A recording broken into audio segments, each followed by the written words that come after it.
You like movies about gladiators?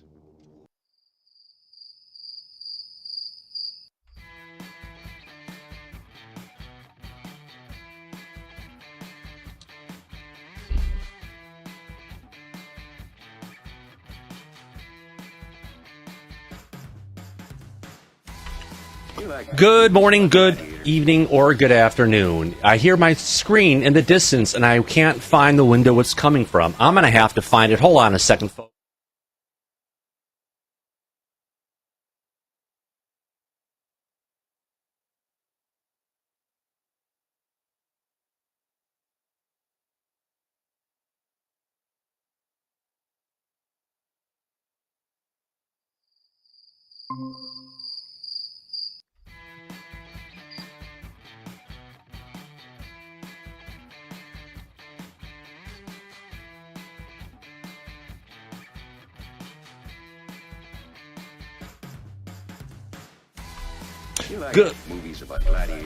Good morning, good evening, or good afternoon, depending on where or when you're watching this broadcast. I'm Thomas Fessler, my friends, and this is Disclosure tonight. Happy Tuesday. It's 2 for Tuesday. What happened to Monday? It feels like Monday again. What the hell happened?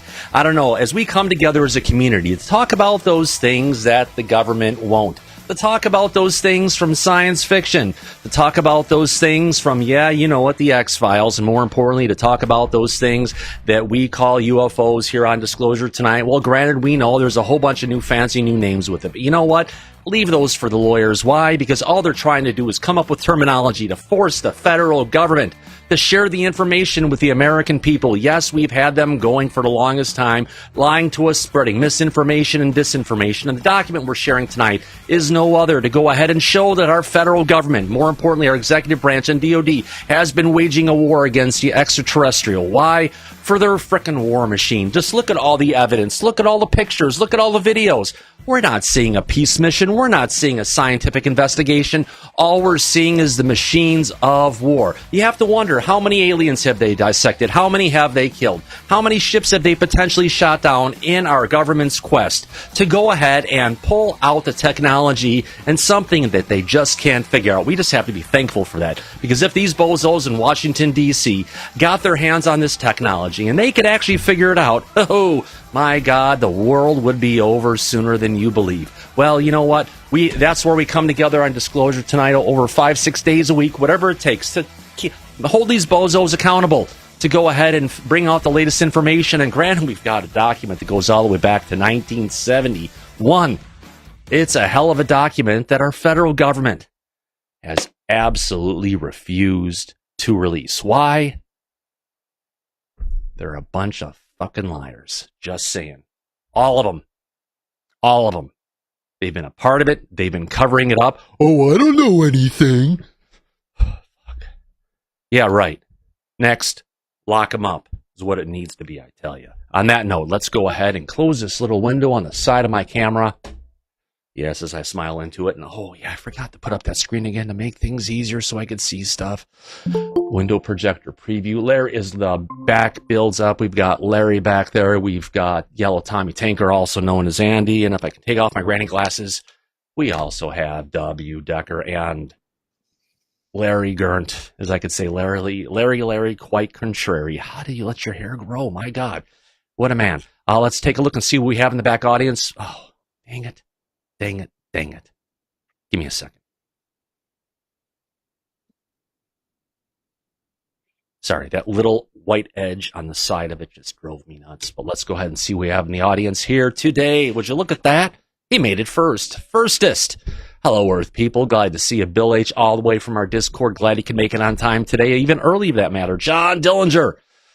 Will the world of secrets, spy cover-up, and hitmen, also known as the Men in Black, finally implode? Let's find out. You know what? It sounds like it.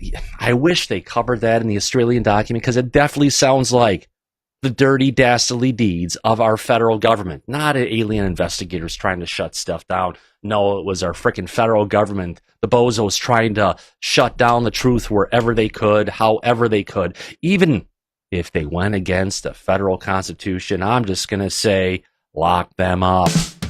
Oh, they deserve it if you ask me. Rach Beal, welcome all the way from United Kingdom. Cable Guy is here. Good to see you, Cable Guy. Susan Goes, Time Traveling Pangolins. Okay, let's do round 3 of 1971 Aussie info that will make you think and cringe. Yeah, is this the kind of thing which you go ahead and you read it and you have to read it again and say, did they just say that? Write it down, copy it, paste it, put it into a giant chart, read it again. Yeah, they did. What a fucking cover-up. It's there, all in front of us, and it's at a high level of certainty, a high level of truth, I'd have to say. Who else do we have out there? Poor Our Ranch Airgun Fun Channel. Can't stay tonight feeling like crap. Well, it must be running around. I know what you mean. Crap again, my friend. Oops, crap. Guys. Cupcakes up. Say hi to everybody, please. Hey, Wes, how you doing, my friend? Doing great. How about you? Doing wonderful. Hey, Hi, Larry. Hey, Larry. Yes, as you can see, Cupcake just woke up. Yes.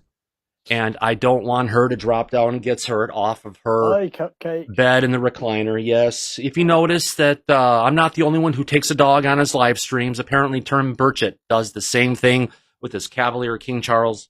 Yes, you may have been getting ready to move around. Let me put you on your beddy here. See if you can go back to sleep. If not, I will take care of you as I need to. The audience will appreciate you for doing so. She's going to have to go pee soon, it seems. But that's a good thing. Let's continue on with the warm welcome. Thank you guys for catching that. Appreciate it. Let's move on. Who in the heck else do we have out there? Yes, of course, Yellow Tommy Tanker. Wait a minute. He's in the back, and he's in the chat. We'll be reeling him out here shortly.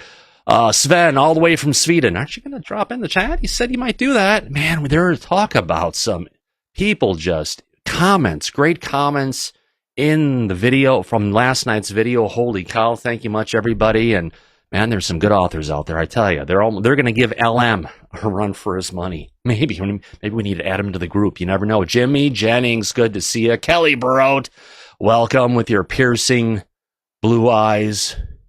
Yes, it'll pierce through the skull of any ordinary man, right to the back of his head. Watch out for her. She is a killer. Well, she's a killer beauty, but I'm sorry, I work for a Strawberry Blonde. I understand nothing against you.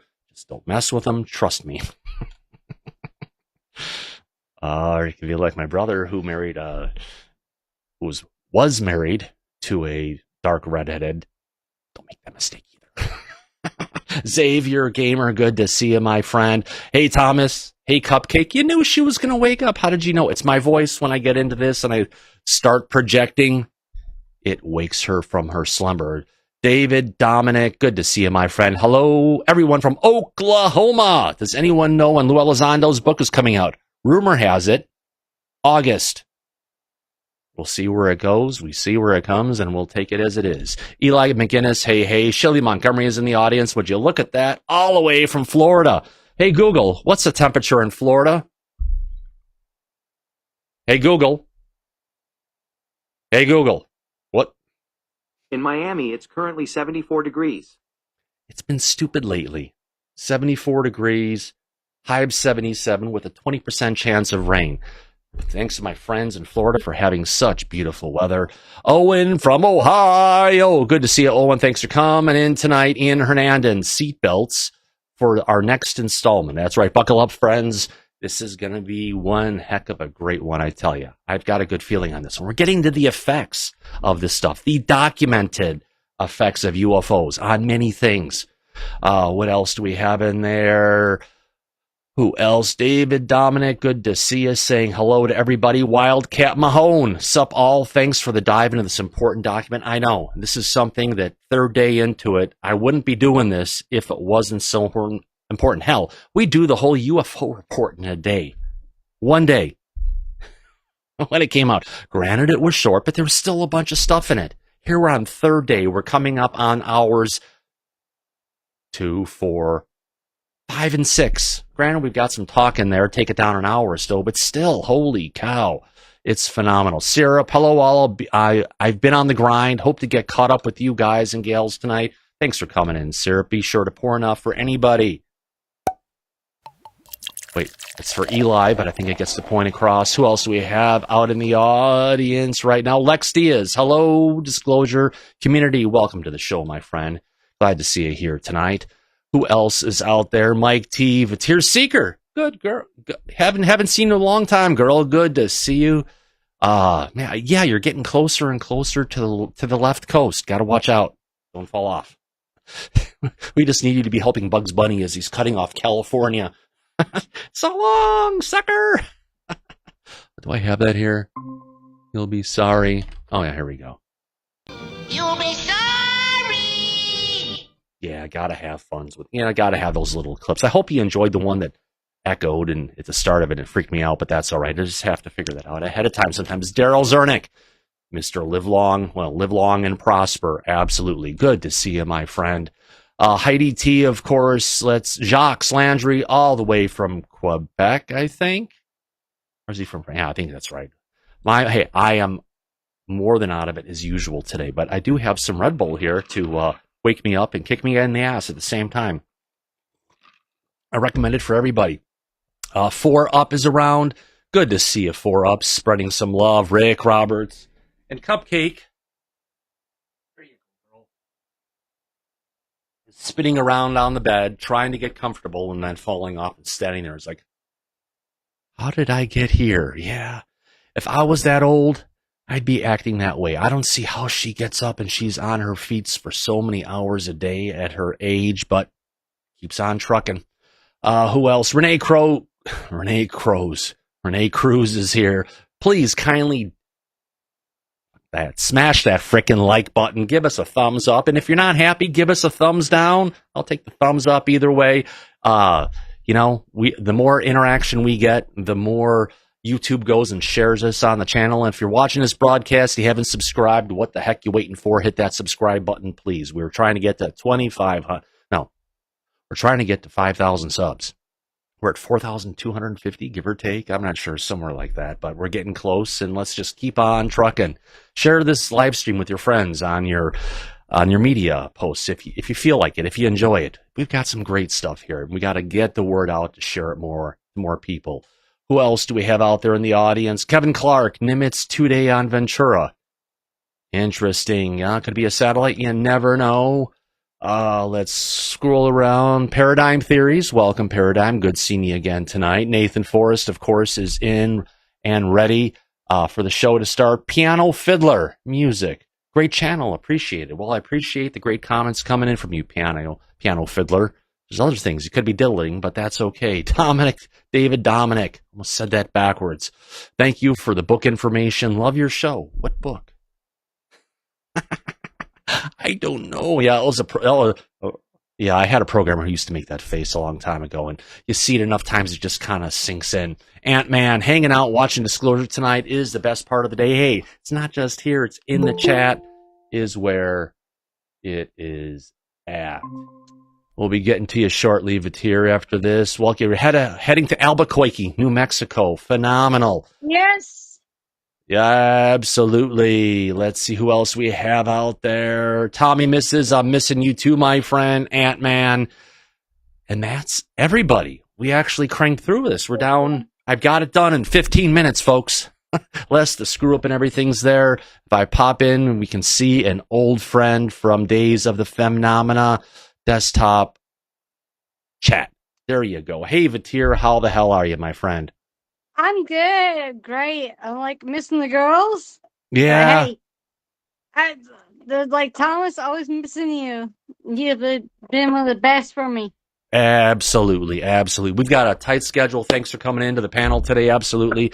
I'm going to jump back and try and get this thing up and going. We've got, it's already there. There we go. Yep. We're going to be picking up today where we left off yesterday. If you remember, yesterday we got through the chronological breakdown of the history going from 1947 to 1971. Granted that it started in 1947 for a reason, folks. It may not be in the document, but it is a clear sign of what we're going towards. So today we're going to be picking up and going along specifically with the documented effects of UFOs. Without any further ado, let me throw on my granny glasses and get this show rolling. Yeah, get them granny glasses. Oh, yeah. Actually, I can put it down. I've got a 10-foot screen. I want a picture of the granny glasses. Yeah, there we go. All right. Let's see where we're at. The following data. Introduction. If I put the mouse in the right place. The following data. Come on, you can do it. The following data have been extracted from a list of 1,000 reports of landings or near landings compiled by Jacques Vallée, a physicist engaged in computer research and working with Professor Hynek, the USAF consultant on UFOs at Northwestern University, Illinois. Somebody yesterday said that, that Vallée was involved with this, and son of a gun, he sure as hell was. So let's see what Vallée is coming from us. The information suggests the existence of 3 weapons systems, as they're calling it. 1, a device to interfere with electrical circuits, basically prevent them from running. A device to induce paralysis. A heat ray. Well, what about what about the device that induces euphoria and puts you in a catatonic state? That's what I'm talking about, my friend. Let's move on here. There is that device. Oh yeah, there is circumstantial evidence that these weapons are at times used deliberately, although mostly in a defensive role, which makes sense. A number of reports allege that a lone car at night had been followed, right? And after being stopped by a beam, some kinds of interaction, right, has developed between the car's occupants and the landed craft occupants. Information is included which deals with the residual effects of the environment of the landed craft. Now, this is something we've been trying to talk about for a while. What are the physical effects? And as per the DoD, there's no recorded physical effects of UAP that they know of. Apparently, they didn't check their own fucking records. It is these residual effects which offer the greatest potential reward to scientific investigations at this stage. So the first part we're going to jump into is stalled engines. Case number 102. After engine stall, strong light visible in the woods with ether sulfur smell. LM, do you hear that? They're talking about that sulfur smell you've been bringing up. Body pricklings when approaching light had to stop. We've heard the same thing. Yeah, you talk about that sulfur smell. You have like a demonic, and like, I am the last person who goes with angels and demonic. Yeah, so I'm but we had vibrational things. Lure is like a lure vibrational thing that is triggering this. It's a lure vibrational thing that's triggering this effect that's going on. Absolutely. Yes. If you can wait on, I'll get to different points I can call on the panel. That way we'll never get through this document tonight. Yeah. Let's move on. Sorry, I'm trying. That's all right. I'm not used to this shit. This is new to me. Oh yeah. Well, it's fine. It makes it easy. So I love it. Body pricklings when approaching the light had to stop. We heard the same thing coming from Ted Rowe, who's the head of NARCAP. When one of his friends, who was a free diver, was diving down, they saw a saucer underwater, and as the swimmer approached the craft, they started feeling pricklings, and it was getting stronger. Almost the way they explained it was like pricklings coming from jellyfish stings, right? So something that they do, think of it as a non-lethal weapon to keep people away. So pricklings when approaching the light had to stop, lost balance several times. Saw 10-foot humanoid at 10 yards. Later, a sphere of light rose, pendulum swing with a luminous trail. Interesting. Let's move on to the next case, number 132. Car could not be started until a 45-degree diameter disc with dome and rotating lights had left the ground. Large brown circular spot left on the grass. Yeah, I don't like those giant round saucers from underneath with the circular lights and the central beam coming down. Bad memories. All right, case number 207. Red and blue cigar directed an intense blue light at the truck driver. Engine and headlights died. So we're seeing the same pattern again and again of lights dying. If I move on to number 232, engine and headlights of milk truck died. Driver sees a light above him. After the light crosses the road, headlights came on and truck restarted. Almost sounds like something from Close Encounters. Number 230. Thomas, can I interrupt for a second? Last time. Please. This is once time.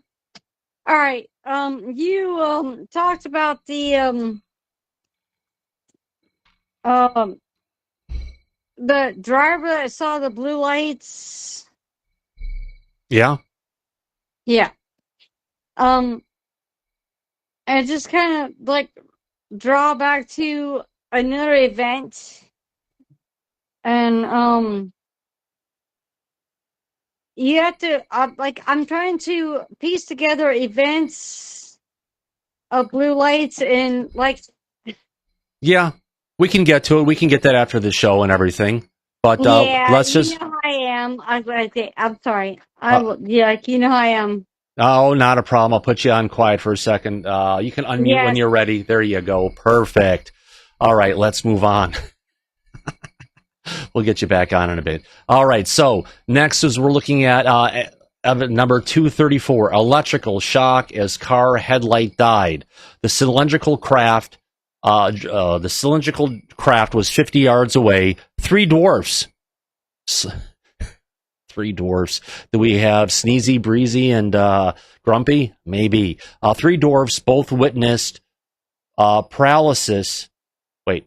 Three dwarfs, both witnesses were paralyzed until the craft left. I wonder how their overall memory is. We'll find out soon.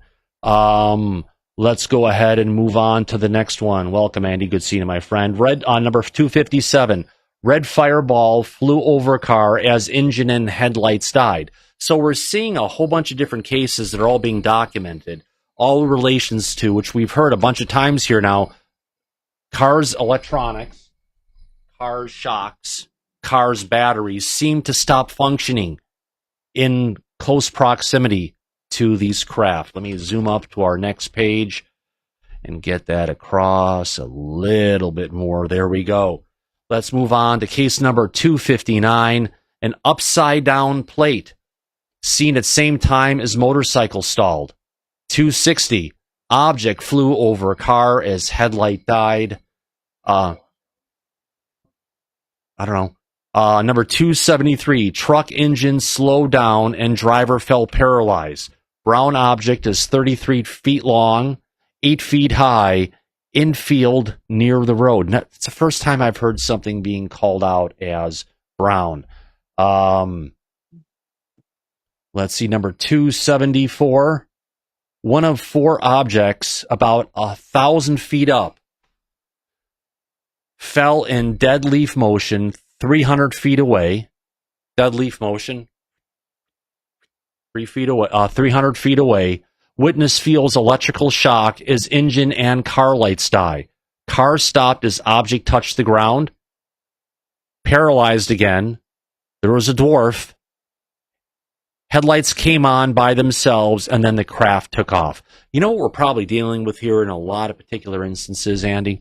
I think we're dealing with people who potentially are having lost time. What's your thought? Yeah, it seems pretty much like that's going to be happening. They don't give a time frame of these sightings, but it really seems like it could be close to people losing time. Yeah, definitely. Because it's like they go ahead, they see this, they see the little dwarf, And then the car starts up and they go away. But what is the dwarf doing? What is the interaction with the dwarf? What's going on? It seems like there's no discussion about what potentially happened. So that's interesting to say the least. I'm just hoping that the dwarf isn't Toby. Guys, can I have a moment?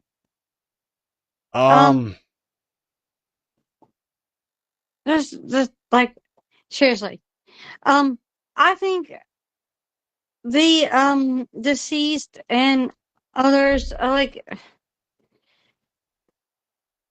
I think. Are you all right tonight, Fatir? You seem kind of really out of it tonight. Yeah, no, I'm not. Just give me a minute. I'm just like, it's been a while. It's been a while. Yeah, I know. But like, these things they're not. How can I say? I can say we got a super chat coming in from Nikki X1. Thank you, Nikki X1, setting that software. Absolutely. Nikki X, help me out. Nikki X1, yes. She might know she's him. Might know what I'm saying. Yeah. Tell you what, if you want to hang out and just kind of listen along, we can always talk a little bit more stuff after the show is over. Just right here, we're trying to cover a bunch of information, and we're trying to get along, and it just keeps on hitting dead ends. So just bear with us, stay off to the side, listen in, and when we can get you up, we definitely will, all right? Yeah. Oh, really? Cheers, my friend. Cheers. Oh boy, she is blasted tonight. No, I'm not. Just a little bit. No, I'm not. I'm not blasted. I'm just like I think she just said goodbye. Yeah. No, yeah, I'm just saying goodbye because like you don't listen to me.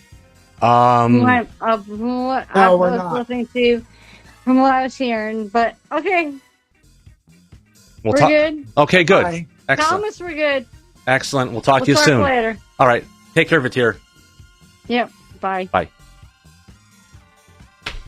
All right. Where in the heck was I? Go to here. There we go. Yes, there's just a little bit of a drink. It just, I'm not an a-hole. My God. I just want to get this show together. There's so many things to go through. We can talk about each one and talk about different stories. What we're trying to really focus on is just the document and the different parts that go along with it. I usually don't go ahead and move people out, but yeah, it's not the Vatir that I remember. I love to talk to her after the show to see what we can do to try and help. Absolutely. Dave Wardsky, Thomas is the most patient guy there. Yeah, you have to be sometimes. Actually, I had someone yell at me today. It was wonderful. And I was like, oh, wow. Yeah, you may be upset at me for this, but here's something you really might be upset at me about. But that's okay. You know, have you not been getting enough exercise lately? You know, maybe it would be really beneficial for you to jump off this call and go for a walk. Which you did. That was an easy one to get out. Again, thank you, Nicky X1, for that wonderful super chat. Let's move on and see if we can get some momentum going here right now. 294, road ahead blocked by inverted cone. Engine died, and people are paralyzed again. It's almost like they're paralyzed, right? But they don't have a memory of anything else besides being freaking paralyzed. That seems to be the pattern. And let's move on and see where we're at. Oh, I need to let Cupcake out before she pees.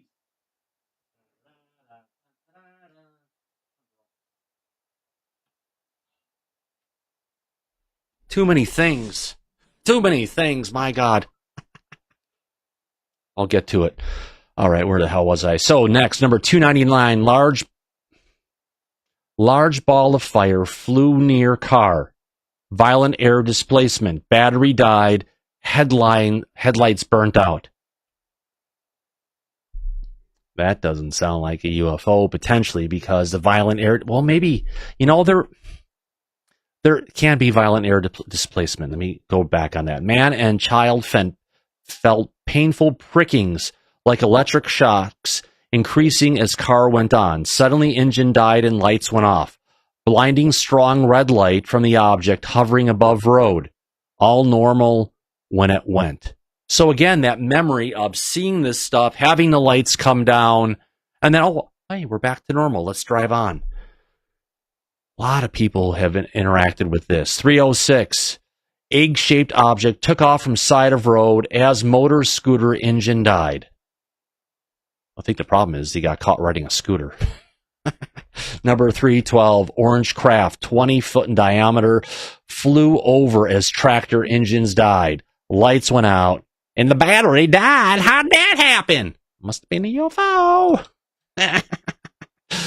Number 314, 2 witnesses feel electric shock as bright light flies over low. Engine and lights go off. There just seems to be a pattern of this really freaking close. I wish we had the dates on these things. Number 317, motorcycle failed near elongated object in pasture. Don't want to know what that was used for. Number 323, lights of tractor go out as 20-foot oval object leaves the ground. Emitted light bright as welder's torch.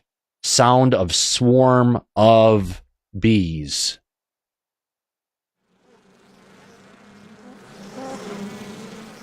That one is a common one that people hear bees a lot with some of these things. Not quite sure why. We will find out maybe in the future. 333. Blue disc came close to motorcycle and electrical system failed. Witness felt pricklings in his hand despite gloves and wasn't able to move or speak for a few minutes. When blue light turns off, able to start again. Again, blank memory of the event is what I'm seeing, because they're saying, why are they going to come close? Why are the little dwarves going to come out? It's like, we're not standing in front of It's a Small, Small World, and the clock just struck noon, and we're going to see this event and stuff happening. Would you look at that? Holy cow. I got a super chat, and I didn't even get it. Holy cow.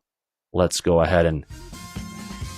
Yes, this one coming in from W. Decker. Thomas, I applaud your grace and compassion. Yeah, you have to be worried about people you care about, and if they're not in a state or anything exactly where they should be, you've got to ask, because if you just look the other way and ignore it, you're not being a true friend, if you know what I mean. Absolutely. Well done. Thank you, sir. I appreciate that. Let's, what I usually have to say. What a great way to support Disclosure tonight. Hell, it's the only way to support Disclosure tonight. Every dollar that comes in through our super chats goes back into the production of the show. I'm so thankful for every dollar that comes in. Thank you very much, W. Decker, for all you do for the show, for the information you bring, and the conversation, and the super chats. Holy cow. All wrapped into one W. Decker. Holy cow. Thank you, sir. Thank you. My pleasure. Absolutely. Let's move on, shall we? I'm calling Elmo. Everybody, let's move on. Italy. A beam of red light swept countryside for about an hour. Illuminated 2 tractors. Petrol 1 stalled. Diesel continued. Oh, so gas, what do you call it? Gasoline engines don't make it, but diesel does. It's something, well, add that to the list of interesting information as we move along. Coming in from David Dominic saying, thank you. Holy shit, that was just something I was going to bring up. I had no idea. This reserves a restart. Holy shit, coming in from David Dominic. Thank you, Thomas Fessler, for the wonderful show you have. I appreciate the dedication you pour into the UAP subject. Much appreciated. I agree with you. Sick and tired of our federal government lying to us, treating us like children. Thank you very much, David, for that super chat. I am overwhelmed. Thank you very much, sir. Wow, that was awesome, David. Thank you. Yes. Thomas, this guy is a gem. I don't know if you remember his earlier comment tonight, but he wished that if anyone was not feeling well, that they would get better. Yeah. And, that's the kind of person I love. Yeah. That's freaking awesome. It's just care for your fellow human, care for your friends if you can. It's like, honestly, we've got someone on UFO Twitter I've been following for a long time, Tiny Klaus. He actually shut down his account. He's gone. Really? What happened? They were doxing his wife. Oh, for Christ. Because she said some things, bringing out stuff about, who was it? Oh, God. Chupacabra. And because of that, he just said, packed up. He just said, he packed up his chips and he left. Lots of drama, a lot of drama that none of us absolutely need. I tell you, give me a second here. Wow. Crazy times, to say the absolute least. Let's go ahead and move on to our next piece, shall we? Here we go. A motorcycle suddenly failed. Where are we at here? A motorcycle. Let me turn that super chat off. So actually, let me just take it and move it up here.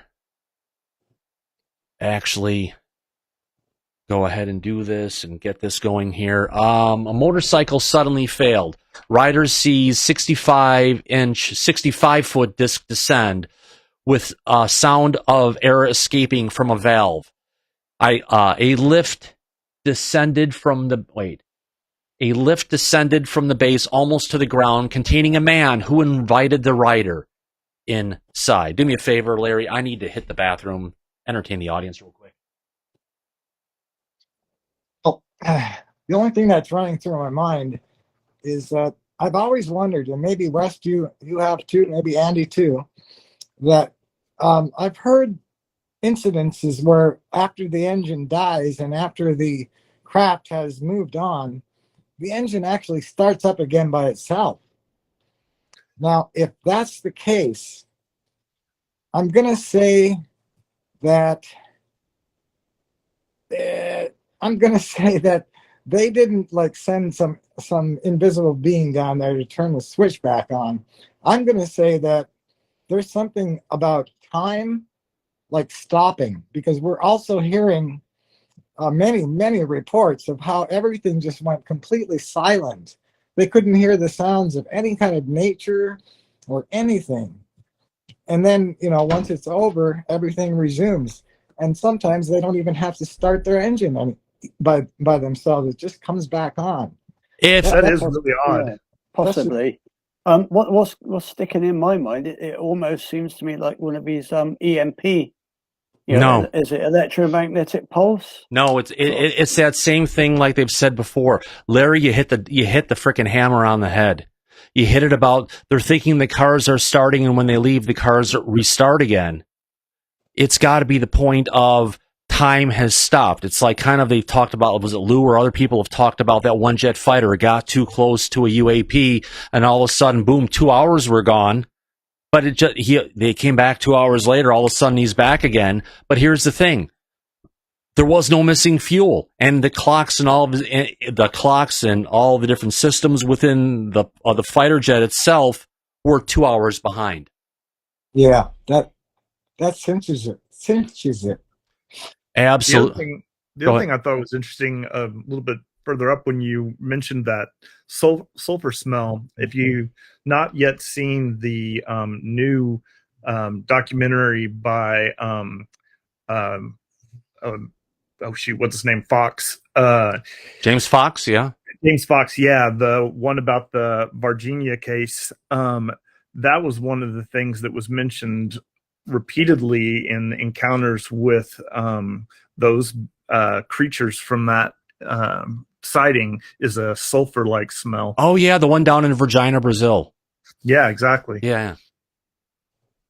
I always get the pronunciation. Anyway, just thought I'd throw that out there. Absolutely, yeah. Thank you very much. And it's something that, trust me, the memories I have of this stuff. I remember that when the craft came in, there was a big gush of wind that came in, and it sent the frickin' drapes flying in the air. But the entire time going for the event, yeah, everything is silent. There is no noise that I can frickin' remember. The only time I ever remember noise was hearing my own screams in my ears at the one point where I wanted to go home to hurt that it stopped. Anyway, let's move on. Our next one, a motorcycle suddenly failed. We talked about that one. Invited the rider inside. They didn't mention a midget, though. 399, a 50-foot diameter black bell chased by a civilian in car. Engine stalled when 10 feet away. Underneath looked like a disc with fins. Sounded like helicopter. Car battery completely died. Usually these things don't make noises. Maybe it's an old school equipment, but not quite sure. Let's get on to this next page of the document and see where it goes. And here we go. Oh, we got a whole other page of this. Let's get through it, shall we? All right, coming up, case number 410. Bright object that lit countryside came to ground as truck stalled. 500-foot diameter and 130-foot deep with a dome with a long aerial and red lights on top. 7 small beings looked down. Hello. Yeah. Number 413 in Indiana. First time we got a location. Silver dish hovered over tractor. Engine died when the dish went up. Number 414. Villa Boas. Villas Boas. Petrol tractor died just after craft landed. Number 417. As we get into it. Oval object, 16 foot long, 10 foot high, army green with lettering on it, blocking the road. Flashed a beam of light at the car and exerted strong enough pressure to stop it 5 yards from the craft. Witness escapes from heat wave in car as it catches fire and is destroyed. Diesel sound as it goes. That doesn't sound like a traditional UFO. That's where some of the things where we just hearing some different observations. But again, this kind of stuff wouldn't be included within this report unless there was some great thought put into that. Would you guys agree on that? It doesn't fit. It's a bit uncomfortable to read this because I've always thought of them as being the better man. Yeah. But I mean, if they're willingly or don't even if they're callously causing, diseases or it just seems like it just doesn't. I'm still working on that. I gotcha. Sapphire Elf just joined. Hopefully he'll be our lucid Sapphire Elf, I think, as he's getting his audio together. Let's continue on for a second here. He is our man from down under. 418, flash of light from 40-foot submarine. Coincided with failure of car headlights. So we've got a floating submarine, also known as a cylinder. Let me put that chat down again. Thank you to David Dominic. Holy cow. Where's that one? There we go. Let's move on. Next one is 419. Many reports of 200-foot egg-shaped object with bright light interfering with car ignitions and creating a wave of heat. Dang. Let's move on. 425. When egg-shaped with humming sound, lit car, the engine clock and wristwatch stopped. Interesting. Sapphire Elf? I was about to say, with that magic balloon technology, when you have static electricity, sometimes it messes with electromagnetism because magnetism is gravity, right? Because who knows how magnets work. And one time I went back in time and I met Jesus and Adolf Hitler 10,000 years ago, and they explained how magnets works and compasses and stuff. And they said you just got to fly around the Earth 10,000 times and eventually you'll reach supersonic speeds. And they just said, I'll turn that magnet upside down as you fly that way. And secrets in the field. Oh my gosh. Picture of world. Whatever you are on, I hope you brought enough to share, my friend. I brought the big spoon. You can have a spoon. There we go. Number 448, bright light like mercury lamp appeared ahead. A car crash seemed imminent. Car slowed down by itself and stopped. Above was a 50-foot disc emitting a current of hot air and high-pitched sound. As object rose, car started by itself again. Hey, there we go. Yep, 454. Or it just continued running. Large shape with luminous pole by roadside. Oh, it's... Cars stalled. Lights off. 2 figures disappeared. Then the object took off spinning. The car could then be started. Snow at sight was melted. We know it's snowing there, wherever it is. Number 495, bright flying object passed low over car. Engine stalled. UFO landed in dense wood out of sight. Number 524, there we go. The Barney and Betty Hill affair. That's all they're putting in. Which, of course, as we know, former President Obama and his wife are taking that story and they're trying to bring out the truth in it. Very interesting to see where that goes. Number 538. Engine failed when approaching a 130-foot long, 50-foot high cylinder, which had landed on the road, including 2 men. 539. Motorcycle engine failed when tall being appeared. So now we're hearing a mix of the short ones and the tall ones. Interesting, to say the least. 571. Car stopped when 20 yards from object, at the same time being blinded by the light that was bright as a welder's torch. Second time we've heard that. Actually, on that welder's torch thing, I've also heard of cases where people who've had sightings like this have then gone to eye doctors to report problems with their vision. And the eye doctor's first question to them was, have you been exposed to a welder's torch? Because evidently that light is so bright that it can cause physical damage to the eye that's recognizable by eye doctors. So it's interesting to me that these craft are causing that kind of damage and that other people are noting that it's as if it was a welder's torch in brightness. Good way to put it. I think, honestly, Deborah Carbell, have you pronounced her name? Yeah, exactly. She was on the channel before. She talked about that kind of a situation and what she had seen in the past. And it just sounds very similar in nature, if I might say. Yeah, that's actually where I heard it. Thank you for bringing that up. I wanted to hop in here too and mention that I don't know if you guys know or have experienced this in your own research, but it seems like so many people are saying that, oh gosh, what was I going to say now? What were we talking about? Is it about the welder's light? Oh yeah, it's about the lights. So I don't know how many times I've heard this, but over the last 30 years, it's got to be at least 20 or 30 times where they say the color was unlike any color I can describe on Earth. I've never seen a color like that before. And other people say it was very bright, almost blinding, but it didn't hurt their eyes. It was just right on that. It made you feel like it was going to hurt your eyes, but it didn't. Yeah, so it's a light that's really did hurt the eyes. Well, I don't know if it did, but I can remember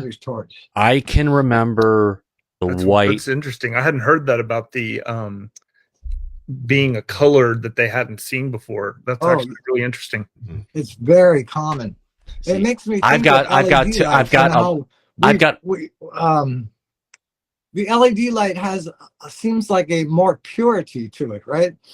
Oh, it's just so freaking bright. If you look into an LED light, like the studio lights, all have the dots burning in my retina. Advanced about their light, but I just don't understand. Maybe it's hitting the pineal gland and supplementing, our sense.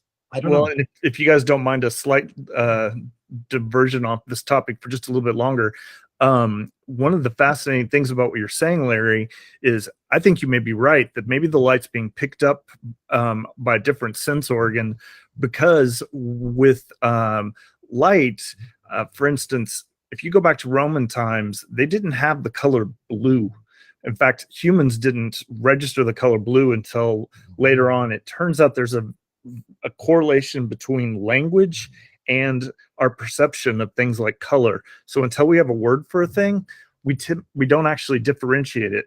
So they used to think of the sky as more of a green color. Relax, self. And then the same kind of thing applies to there's a tribe in Africa, I think it is, that has a I'm going to say it's green, But for them, they can see so many different shades of green that if you and I were to look at the page, we'd see one color.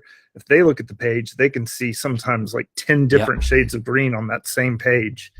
And it seems to be tied to with language and how we learn it. So for people to be speaking about colors that they haven't seen before, it makes me think it's either like the pineal gland or maybe the colors being transmitted to them via like telepathy maybe or something. And instead of them seeing it, they're being projected. Guys. Absolutely. Guys. Great guys. point. If I could add on to this. Anyway, thank you. Can you guys hear me back there still? Hey, Thomas, I don't think we can hear you. You can't hear me. Hold on. Shit, for fuck's sake. There is something wrong here. Settings. Yeah, motherfucker. It changed my audio. No wonder why you guys couldn't hear me. Still. Can you hear me now? Yes. Beautiful. Fucking Google went and changed it. I was going to tell you about the fucking white light that I saw back when I was 5 years old. It's a really bright light, but it's soft on the eyes. And for me, it almost reminds me of something of, it's like you're almost seeing stuff in, what do you call it? Infrared, to a degree. Meaning that you've got this light coming in and it's illuminating, but it's not illuminating. It kind of came in the window, but it was almost like it came in the window really bright. And you could see it illuminating the room, but it's still like that light was everywhere within the actual room itself. And I remember going outside, seeing the stuff, and everything was just lit up by it. But the one thing that was interesting is when I was up in the craft, freaking out, they wanted to calm me down. They said, "It's okay. We haven't left. You'll be home soon."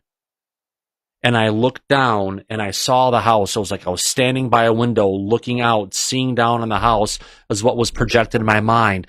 But everything was illuminated by the light, but there weren't any shadows. It's like it wasn't illuminated by it. It's almost like I was seeing things in a different visual spectrum. Does that make sense, West? Actually, it makes a lot of sense because I've had the same experience, but mine was more in a lucid dream that I had, but it was almost exactly when you were describing that, it could have been as if you were describing my dream. Yep. So that's fascinating. And I've got a bunch of different, it's kind of like, again, I don't have the traditional experiencers. Oh, I did this. They brought me up into the craft. They did this to me. They did that to me. They brought here, they did all these horrible things. I didn't want it. I tried to resist. And then they let me go and everything was fine. They let me fly the flying saucer.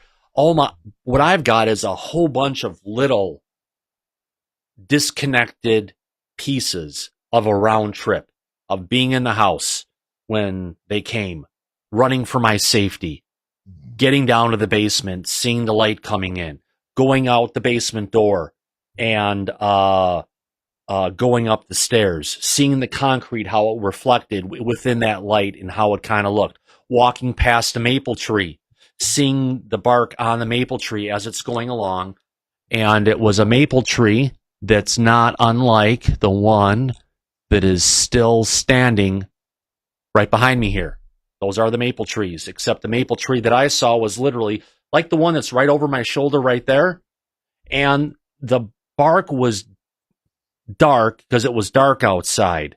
But the way that there was moisture on little spider webs and the way that they sparkled and just looked in that, I was a little kid. I was like, oh, that's so pretty as you're looking at something as you're walking along in this trance to try and get to the stuff. And it was not till I got to this spot and I had the one memory looking up, there's the big craft slowly moving, the lights going around, the central light coming down. And I've got memories in the craft and a couple different things and then coming out, going back in to the house that's, well, right over there, but you can't see it in the picture. It's gone now, but I can still get back to the spot with Google Maps and be able to go to the plane. So,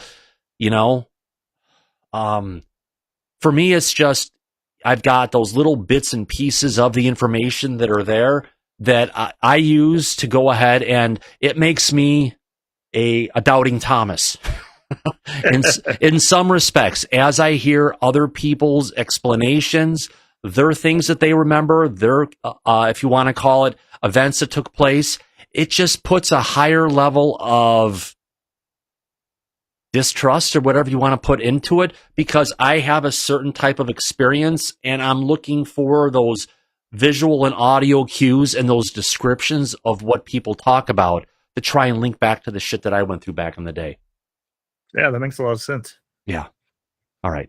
Back to the Zoom. Let's get back in here. Yeah, whenever you talk about this stuff, different things, just memories fly into it and you just start going down that path again. The bright light. Okay, like Mercury appeared ahead. Crash seemed imminent. Car slowed down by itself. Above was a 50-foot disc emitting a current of hot air.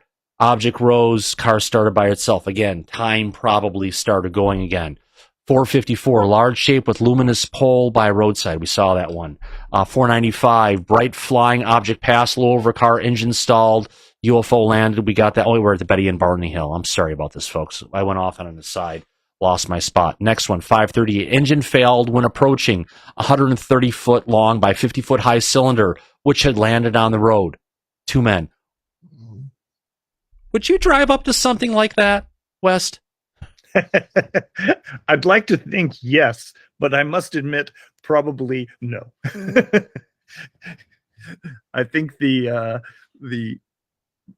panicky part of my brain would have me hightailing it out of there as fast as possible, but the curious part of me in a calmer state of mind would love to do that and check it out and see what's happening. Yeah. Well, you cunt, I'm from frickin' Western Chicago suburbs. Sapphire Ralph. He's calling everyone a cunt in the chat. It's Australian time. Yes, sir. Can I throw out one other thing, just because we keep seeing these car engine stops, and I like your theory about the time stopping. I had that thought at first too, but then I wonder, because the people in the car, now sometimes the lost time is contiguous, meaning it's the cars, the clocks in the car go, wonky, and so do people's memory. But other times the experience seems to be the people describe the car's engine stalling on them, like there are in some of these, and yet the people are aware of it, which would seem to be something either different than time stopping, or maybe it's time stopping with a conscious bubble, or I don't know, bubble around the people. But the other thought I had is, what if it's not time that's stopping, but what if it is that these, we hear a lot about, or at least like on Skinwalker Ranch and stuff, they talk about the batteries in their equipment always dying. And I had this thought last night when we were going over some of this stuff. What if it's that these phenomenon, as they, make their appearance, let's say they're interdimensional type things, and as they get close to coming into our dimension, they pull available energy from anything around them to. No, I'm not. No, listen. Just hear me out for a second. It's a time dilation, my friend. But if it's they don't need to pull in energy from this stuff, they've got energy sources in there that are strong enough to be a black hole. I'm just saying. I know. If it was a something like pulling energy from a battery, or it could even be pulling the energy from the kinetic energy, which may be why these cars all come to a stop, why people are even reporting paralysis. Maybe it's not that they're being paralyzed because they're being, put into some state where they can't move, but maybe literally the kinetic energy is being taken from that part of space-time that they're in with this object, and that's inhibiting any kind of movement.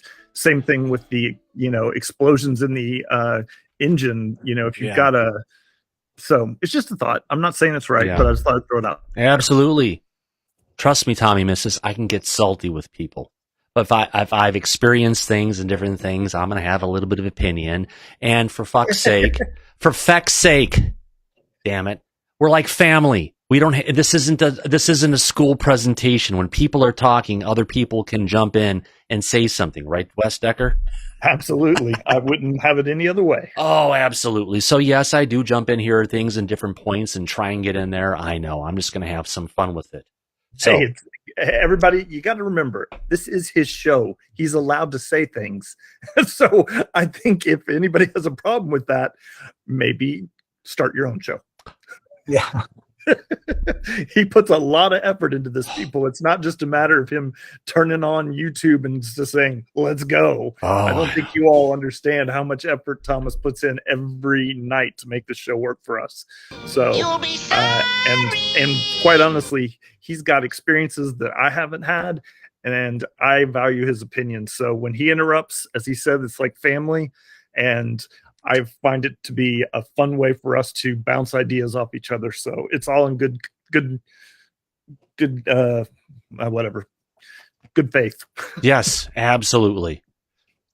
I just want to pop in and just say that I agree with West that it can't be a simple matter of time stopping. It's got to be something more complex than that.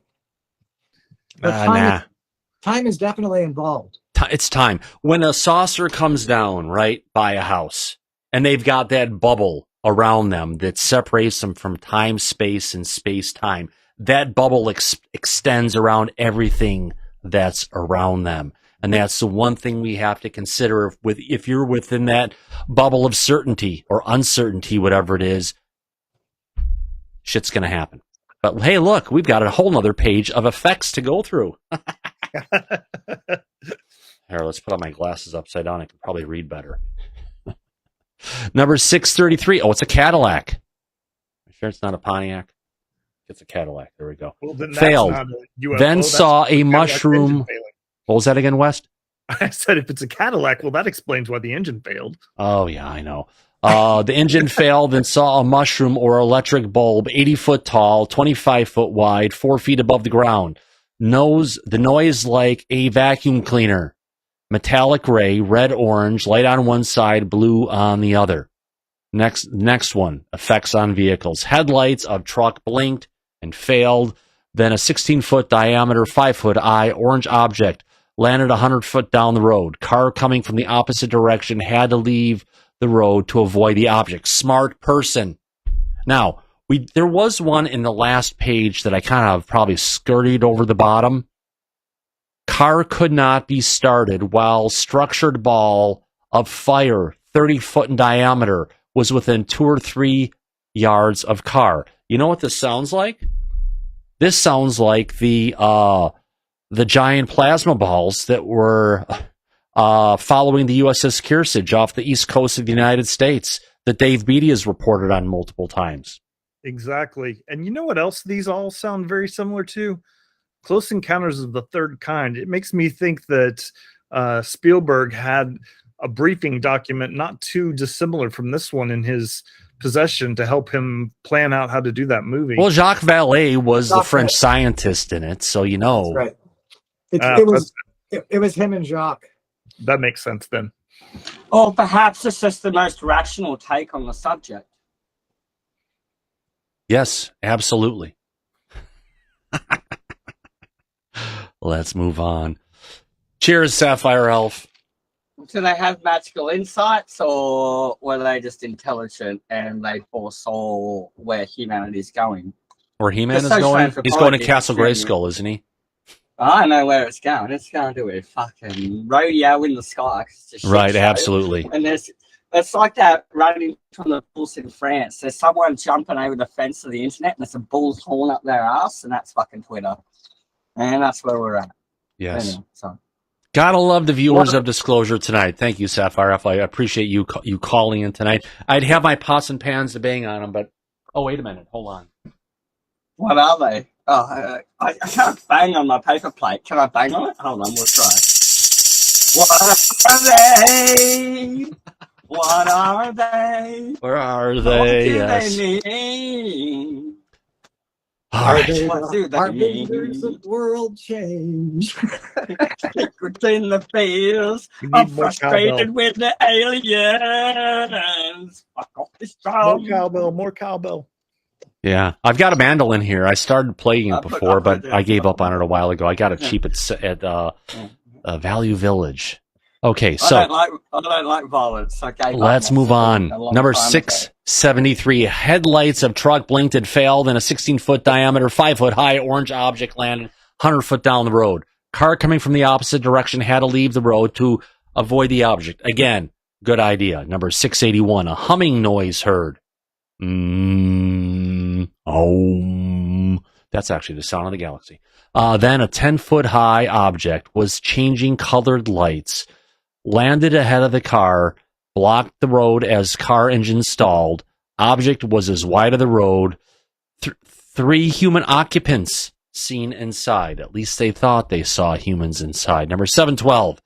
Engine, lights, and radio suddenly cut out before witnesses saw a 30-foot tall, 10-foot diameter rocket sitting on fins on the road ahead.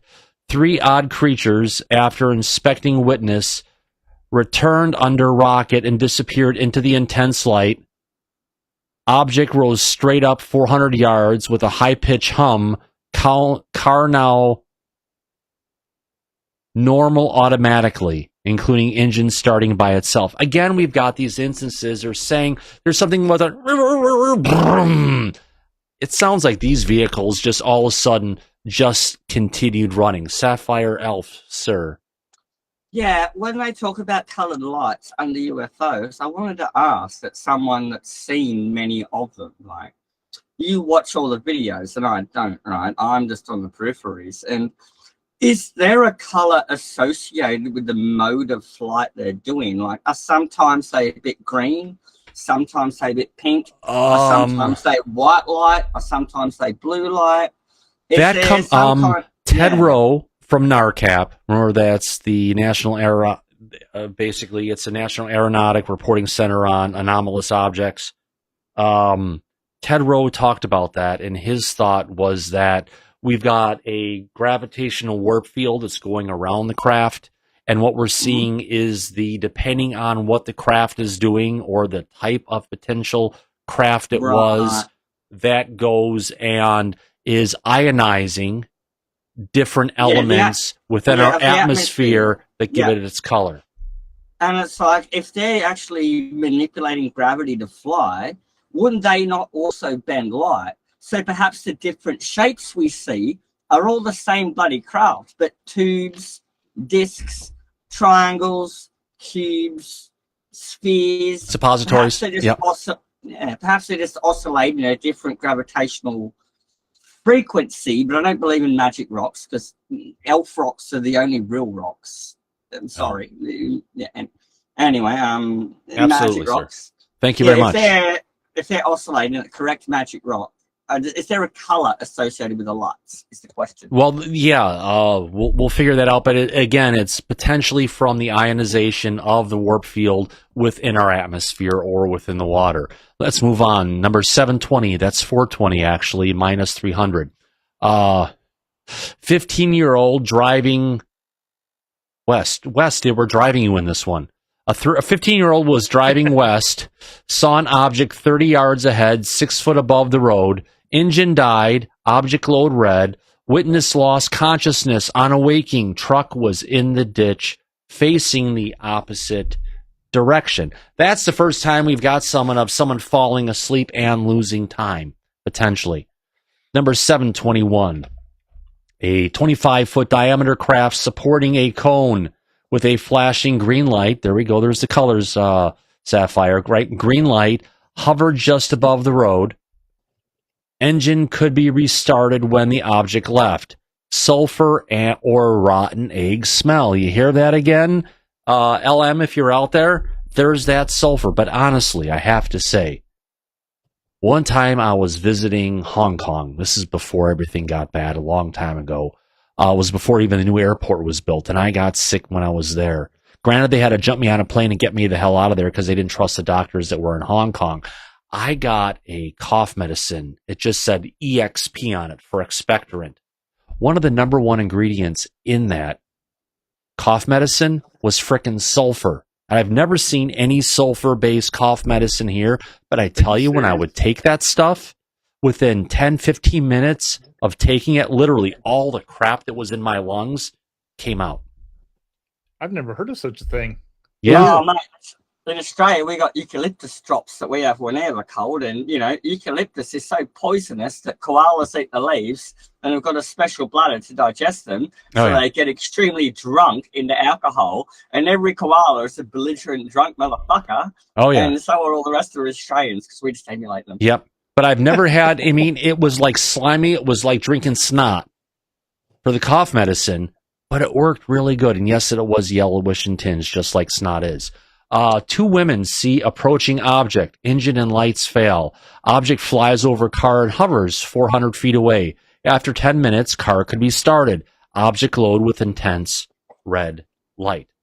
Number 739, man driving 60 miles an hour meets a 23-foot long, dark gray oval body with 30 lights around periphery. How did he count all the lights? And 3 foot above the road on a hilltop. Object leaves as car, engine, and lights die. The light bulbs had to be replaced. So now we're looking at something that would cause enough feedback in the system that it actually shorted out all of the different lights in the vehicle. Interesting. Thomas, that's the second time we've heard of bulbs being blown out. Right. On that one. Right. Too high a voltage being in the air. Something's going on near it that's causing a burst of energy to be hitting it for what's going on. Number 746, engine died. There's that green again.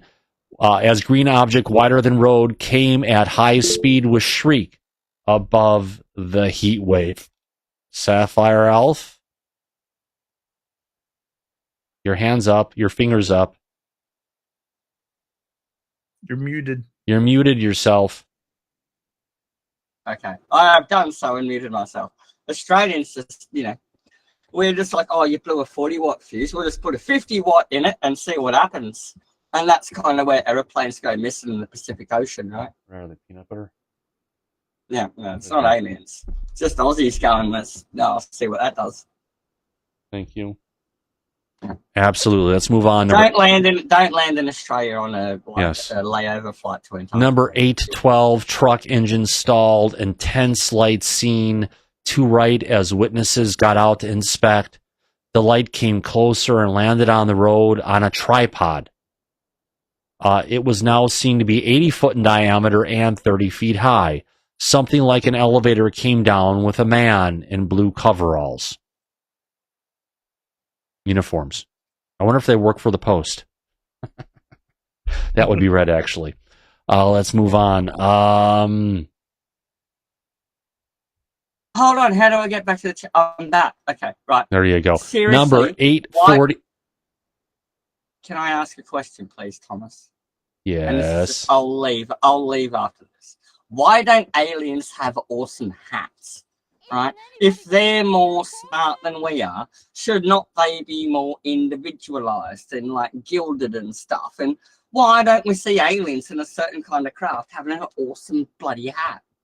Because, if we were humans and flying around the galaxy, we'd rock up to your planet with some trippy ass fucking shit on our head, right? Yeah. No, I have to say, he brings up a good point, which is about the individualization. I heard someone the other day hypothesizing that maybe they're more of a hive kind of mentality, and that might explain why they're more willing to sort of sacrifice the ones that are in these ships that crash or whatever, because the hive just considers them as, well, if they all look the same, a hive is if they all look the same, a hive is a great take on it. But if they're more advanced and smarter than us, they can't be a hive unless they're the Borg. And then we should hate them and blow them up with nukes right fucking now. Because if they're the Borg, we don't like them. And if they're not smart enough to come and realize we've got, like, what do we call it? No-fly zones. They know we've got no-fly zones. They just come and fuck with us because they can. They're not our friends, man. Blow them up. All right. Let's move on. Sorry. Okay. I've rescued Cupcake from outside. All right, move on. 848, vehicle stalled in vicinity of brilliant transparent mushroom. shaped object having occupants with cat-like faces. Quad, rectangular protuberance underneath. Uh-oh. Let's get back. Number 891, electrical system. Engine, lights, and radio broke down. Dull object seen 300 feet away. Rest of journey was in a trance. There's that trance. There you go. Let's see. Look. Wait. There's another page. Ah. We made it. We made it to our next section, folks. Holy cow. So, one more. Case number 893. Card failed. Looked up at beam from 30-foot diameter mushroom. No recall of stopping or starting engine. And number 896. Lights on radio blacked out. Not diesel engine. But not a diesel engine. As 10-foot long egg seen 50 feet away. Jaguar from opposite direction also stopped. Oh, I think that's just being a Jaguar. Green light from object, whitish dome underneath, hovered 2 minutes, and that's left. So what we've seen is a long list of 54 cases, clearly going in and talking about the effects on vehicles. We've got an idea that whatever is going on, it's clearly going and having an effect on the papers. What we're going through here is Xavier Gamer, for anyone else who joined us late today. Today's episode of Disclosure tonight, we're actually going ahead. You like movies No, wait a about minute. gladiators? Why is he there? He comes. Oh, that's the problem. He shows up, and every time I go to the screen, let me get rid of it. So there we go. We're talking about the Australian UFO files, which is a phenomenal document that from documents that were put together in 1970 or 1971. And today's documents of what we're covering are actually all going over the documented effects on UFOs, on vehicles, on communications, humans, etc. They also called out some systems that they thought were weapons. Very interesting, to say the least. Now, again, we're getting more information out of the Australian government from documents that were declassified probably 6 months, a year ago. However, it's more information that's coming out from our own, Artie, get out of there, from our own federal government. Interesting, to say the least. Now, there are some notes on ignition failures. Let's move on to that. Let's get back into here. Real quick, just in anticipation of this next topic, it makes me feel vindicated that we were all discussing what's causing these different engine failures and restarts. And then here they went in and looked into it, and just peeking ahead, it looks like there's some fascinating differences between diesel and petrol-based fuels.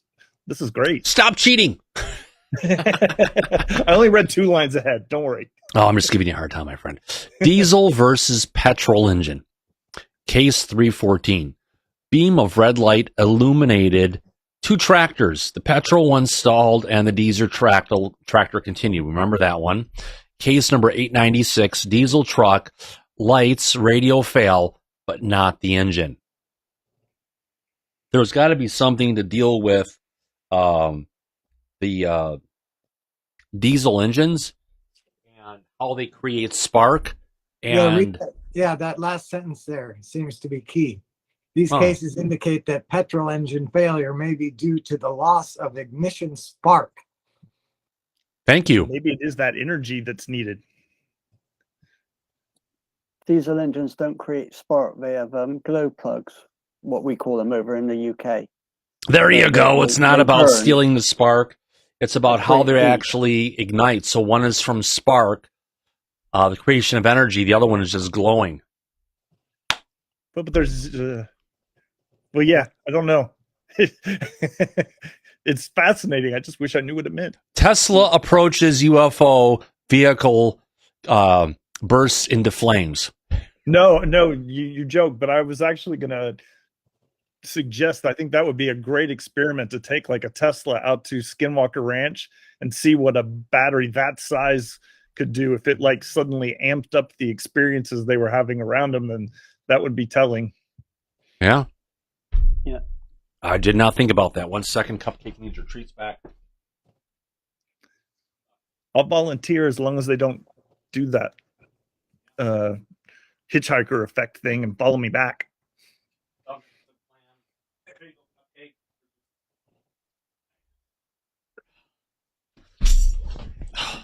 Man, running around as a dad, it gets old. I'm too old to be doing it at this age, but that's all right. Associated beam seen. Case A, 207, intensity of blue beam. 232, light coming from above truck. 300, blinded by the light. 333, started again as soon as the blue light was turned off. 341, beam of light red, swept across countryside. 417, beam of light flashed at car. 418, flash of light from object coincided with car ignition failing. 425, object illuminated car, light, engine, clock, and wristwatch stopped. I would say that's probably a whining wristwatch. Yeah. Not an electric. Thomas, can we take this as a brief moment to point out to people the value of having a structured collection method for your data, and the ability to then be able to sort your data by these kinds of different, in this case, these beam colors, or by the engine fuel source type. This is, I think, some of the genius of what Jacques Vallée brought to this whole process, was creating a database and structure so that you could do meaningful analysis and see things that, because for me, this this was created in 1971. They didn't have databases back then. They had punch card machines for sorting stuff. You go back and look and see what Jacques Vallée is. He's one of the pioneers of the database. I know, but they talked about the punch cards that were used in this program for sorting the data by the DoD.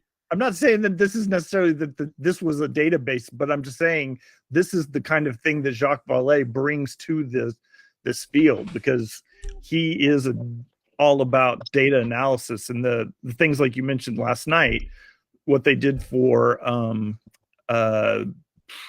OSAP or whatever. That's one of the things they created, was that 280,000. With modern technology that they didn't have in 1971. Yes, I know. Please, they used one of the computers that they stole off of one of the alien ships in 1947. They had alien databases they were using.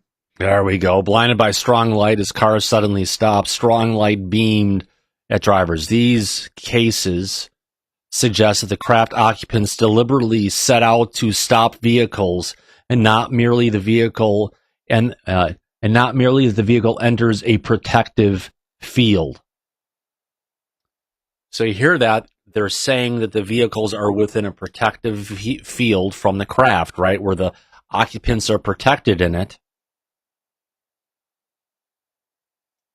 And that protective field is possibly could be a time dilation. But time. Okay, I'm just going to interrupt here for just 1 second. The first computer database was built in the 1960s, according to the brief history of databases. There we go. And the first SQL relational databases were... Oh, gosh, now you're going to make me look. DECVAX. All right, get back to your logic. Yes, associated. Hey, I worked on some of the first relational databases back in the early 90s. Oh, God. Case 234, shock as lights die. Okay, associated electrical shocks. So people are getting zapped.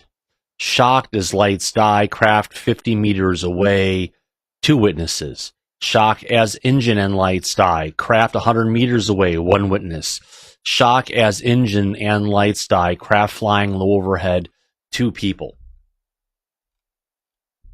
Now, These three cases indicate that an electrical field capable of being felt within a conductor was associated with the engine failure. Why only 3 cases? Were these people more susceptible? Have others failed to report this effect? Bless you. Man, the effect of that makes me sneeze. Bless you. Case number 299. Battery flattened, lights burnt out when the ball of fire flew close enough to the car and caused a violent air displacement. Tractor battery flattened by orange craft flying over. Daytime chase of 50-foot black bell ended with a stall 10 foot off. Battery flat. Last one is car at 60 miles per hour nearly collides with object. Bulbs burnt out. Yes, Luke? All right. Interesting. So here now we're seeing some effects in that area. Let's go on to the next section. These cases suggest that when too close an approach is made, the strength of the field can flatten the battery and burn out the bulbs if lights were in the circuit. This in turn suggests that the interfering beam or field may induce an opposing EMF in the battery. There you go, Andy.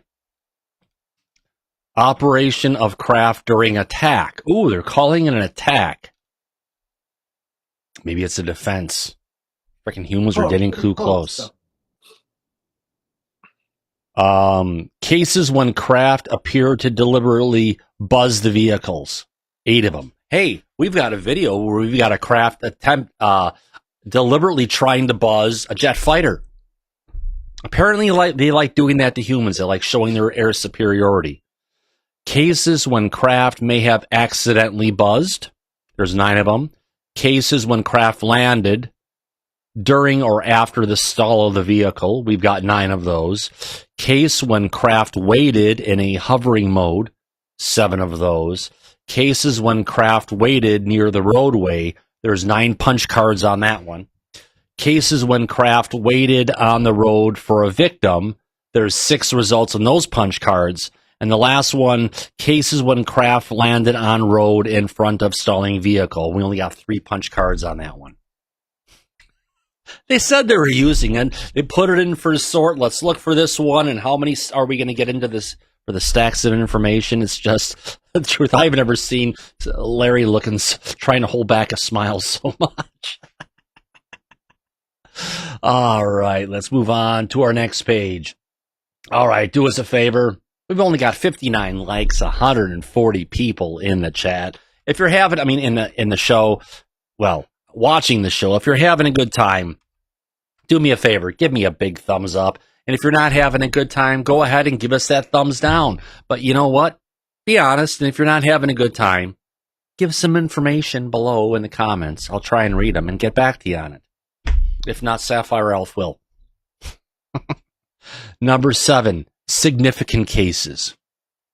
Case 418 was a military and civilian witnesses reported a submarine-shaped object at ground level with a figure nearby. When a car stopped in the vicinity, a flash of light from the object coincided with the sudden failure of the headlights. Comment. If report and interference are correct, this is a clear case of occupants deliberately interfering with ignition systems. It'll be here in the next 30 minutes. What will? Oh, I'm sorry. I was talking to my dad. I didn't realize I had the mute off. Oh, don't worry about it, West. Case 6. Maybe they got pizza coming in. A ball of fire without structure. Much less exciting. Yes. Oh. Uh-oh. That depends. 2 foot 6 inches diameter prevented a vehicle from starting when it remained within 2 or 3 yards of the car for more than 5 minutes. Again, getting too close within that area of uncertainty. We'll see, unless the ball of fire was equipped with an ignition weapon, it would appear that this is the case. Ignition loss would be a side effect of the power sustaining the ball of fire. Yes, it's an effect of the field around it, and we're getting too close to it, and we're seeing some effects. Case 673. After putting out a truck's headlights, an object dived towards the truck, and stopped on the road 30 meters ahead, causing a car coming in the opposite direction to leave the road to avoid the object. Smart driver. Comment: when the crew of the object was the crew of the object so intent on the truck that they failed to see the car? If so, it would suggest that the ignition interference is not automatic, but requires conscious operation of a device. I'm just thinking this loss of ignition and everything else has to deal with the sphere or curtain or whatever it is that goes around the vehicle that causes it to, it's part of its propulsion system or whatever you want to call it. All right, there's another page we went through. Holy cow, we're actually making some progress here, folks. I can't believe it. Where did I do with the second page? Oh, no. There we go. Oh, crap. Here we go. Next section. We made it to the next section, folks. Radio and TV interference. Description. Object fell in front of the car as radio blocked. Braked. Object vanishes. Radio reception blocked while pale yellow sphere hovered over hill 4 kilometers away. One wavelength, however, had a powerful modulated signal, not Morse code, coming to us from Canada. Our next one, radio interference associated with dome emitting a narrow light beam in Australia. Coming to us, our next one, radio was blocked by atmospherics after saucer had left. So they're seeing a residual problem going on. Here, cupcake, have a cookie. A real cookie. Gotta make sure you don't get any raisins. All right. Next one. Fiery object at low altitude apparently interfered with police radio from the U.S. TV interference associated with flying top at treetop height. Honey, go up on the roof again. Fix the aerial. There's a UFO out there. Radio interference noted in vicinity of flying object. Next one. Radio interference noted in vicinity of object hovering in field. Next one. Radio interference noted in vicinity of double saucer at low altitude. Are we hearing a pattern? Seeing a pattern here? Radio RF interference seems to be common with these crafts. Interesting. Next one, radio interference noted in vicinity of oval with dome, 10 foot from car. Next one, radio transmitter did not work while huge dish was near. Came within 80 feet once. So this has to be a radio station. And it shut down the radio transmitter. Interesting. Oval object came close to car. Pulsating sound seemed to come from car radio. So here we've got something. The car radio wasn't shut down, but it's picking up some kind of a pulsating sound. Next one. TV reception blurred while plate-shaped object maneuvered nearby. Next one, radio interference in area where object hovered, coming from the missile teams. Next one, TV set became blurred. 2 witnesses go out to see spinning light from object hovering nearby. Number 884, radio interference pulsating sound from hovering object with green glow. In Canada. And from a list that's not on here, that's part of something that I'm aware of, hunters in cabin. See, outside cabin is filled with red light while sound of wow, wow, wow is deafening to everybody within the cabin. That was stuff my brother dealt with. I wonder if he brought it home with him. He might have. Bastard. Next one, paralysis / hypnosis devices.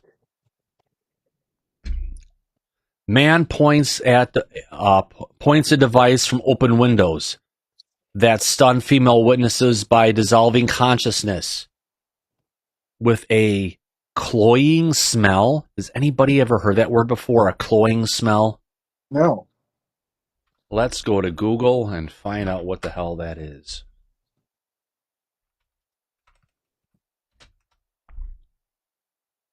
All right.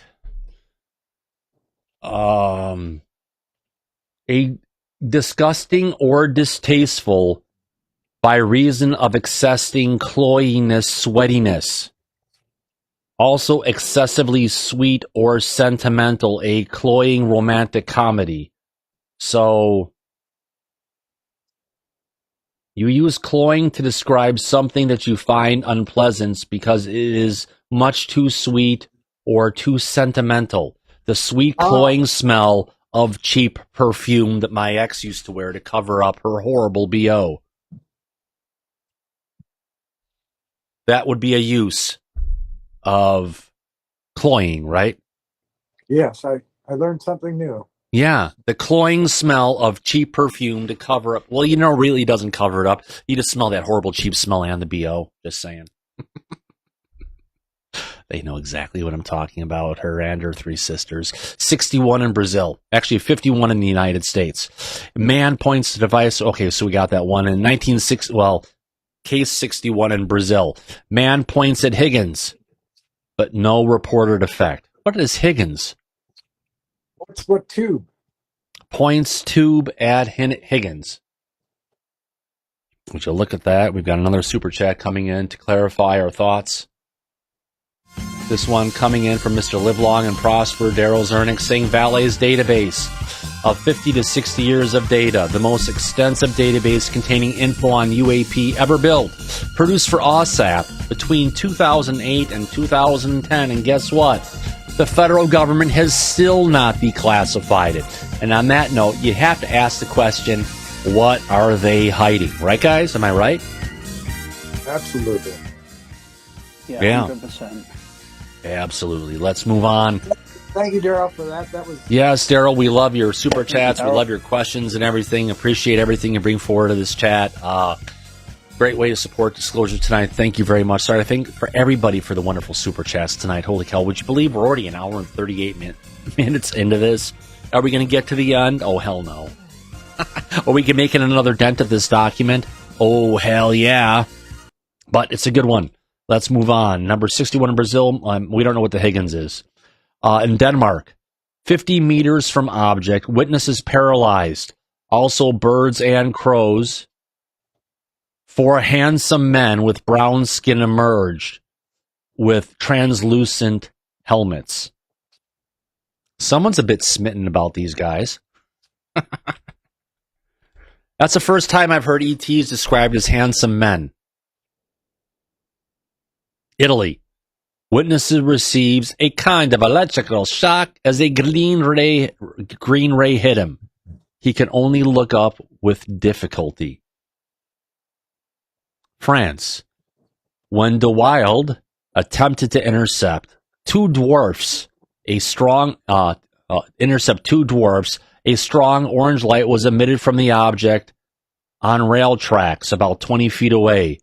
Lorenzen's account says light as powerful as magnesium flares from a square opening. De Wild lost use of speech and legs until the beam was switched off. In France, riding a bicycle, go figure. Witness fled, felt a prickling or itching sensation over the whole body, like electrical shocks. What they need to realize is just not throughout the body, just on the body. It actually travels through you in a wave. It's not so bad once you get used to it. You can actually start recognizing the patterns and say, oh, it's you again. On alighting, prickling continued, as well as a paralysis. Very small man then came and touched him on the shoulder and then left in nearby craft, whereupon Paralysis left. I wonder what kind of present he got. I'd like to know. Shut that one down. Move along. All right, next one. In France. This is because Gaipan has been researching UFOs since the 1960s. Thank God for that. And they haven't been doing it in secret like our federal government. Are you surprised? I'm not. Craft 50 meters away. 3 figures emerged from the light as witness fell paralyzed, then lost consciousness. Gee, I wonder why. France again. Witness already under partial hypnosis approaches a man in overalls and helmet who is holding a metal rod and has a light projector on his chest. The man had appeared suddenly at 30 feet distance near a floating dome. Witnesses fell paralyzed, as also 7 others. Man, and soon after, the crash vanished. Paralysis leaves. Witness had insomnia, headache, loss of appetite for about a week. No loss of hair. So, no radiation. Man and dog paralyzed as object dives toward them and climbs again. It's the first time we've heard a dog getting affected by this. Next one in France again. When near object, employees felt pricklings in a sort of paralysis. The object flew off. France again. Object approaching when 150 meters away. Strange sensation and paralysis. Nitrobenzene smell. Oh, the old familiar nitrobenzene smell. What the hell does that smell like? I have no idea. Let's find out. Nitrobenzene is a organic compound. It's water soluble, pale yellow with an almond-like, smells like almonds. Oh. So smelled like almonds. More chemically version, of course. Number 201 in France. A soldier approaches 2-foot, 8-inch high torpedo. Became paralyzed. Oh, wow. Interesting. So now we've got people who are approaching it. It's a soldier, and he's paralyzed. Remember, not everything is on human scale. So sometimes it's going to be small. Sometimes it's going to be large. You know what I mean? Mm-hmm. Good night, Nathan. Have a good one. Or is it Tom King? Nope, I got the fuck off. I got to see you on the next one. Have a good one, Tom King. Next one, 208 France. Witness sees 8-foot diameter object and feels paralyzed. Also grasping for air. Hyperventilating, my guess. In France again, riding bicycle, witness stopped as figure in diving suit with bright eyes and hairy chest aimed a double beam of light from 2 vertical headlights in front of suit, paralyzed. Is this Bigfoot? This is the first one talking about something with diving suit, bright eyes, and a hairy chest. Doesn't a diving suit usually cover your whole body? Yeah, this is very strange. Yeah, I know. Well, it was the 70s, so it could have been, kind of a furry diving suit. Oh, there we go. Furries. Okay. Oh, God, we got another page of this. All right, in France again, a bunch of them for France. 3 dwarfs. 3 dwarfs by craft 50 meters away. Small reddish point of light. Both witnesses paralyzed until craft left. Ignition failure. Witness reached 20 meters from dish with 4-foot being in diving suit before being paralyzed. As craft took off, witness was thrown to the ground. I wonder if they mean like a skin suit. I bet you that's what it is. It's like spandex. Yeah, I think you're probably right. That's probably the closest thing they had to describing it back then. Yes. all of these aliens seem to have coveralls. Well, coverall is not the right word. Like a diving suit. Yeah. Yeah. And I have heard multiple different witnesses saying that these suits that they wear, they almost look like, on the grays, they actually look like skin, and they were very surprised to find out it was actually an artificial covering. And I've been told that, I've read that these suits can provide sustenance without you ever having to eat or drink. Wow, that would be nifty. It's like those still suits from the Fremen in Doom. Yeah.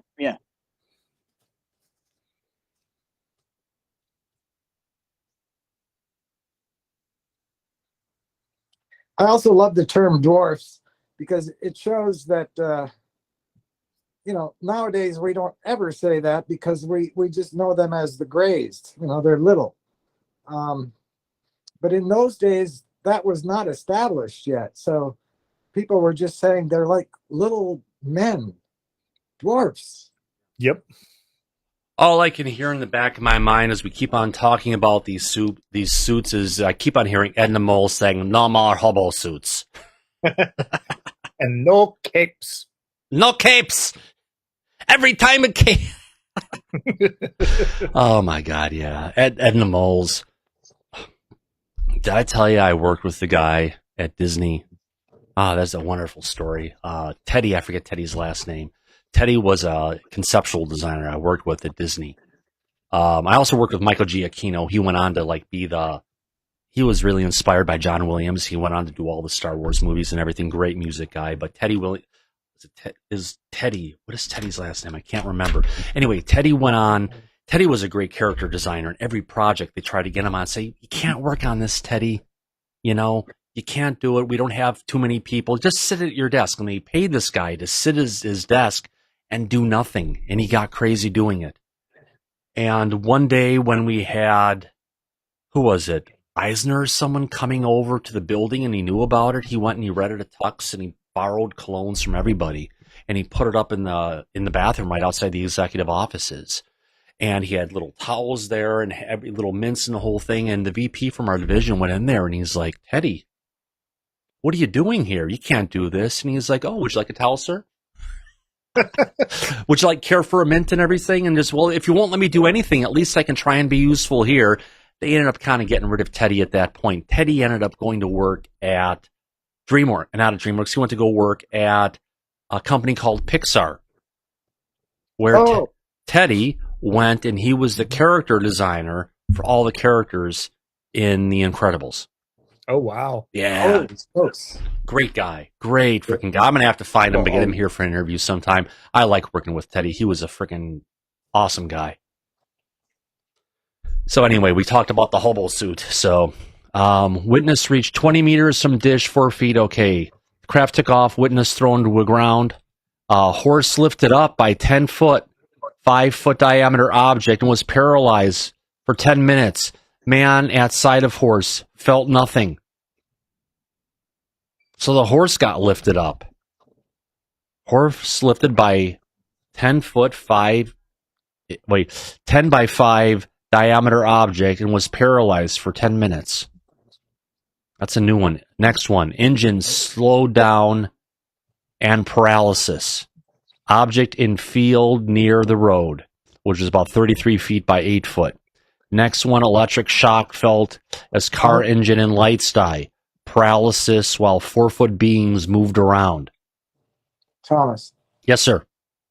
The previous bullet item, engine slowdown.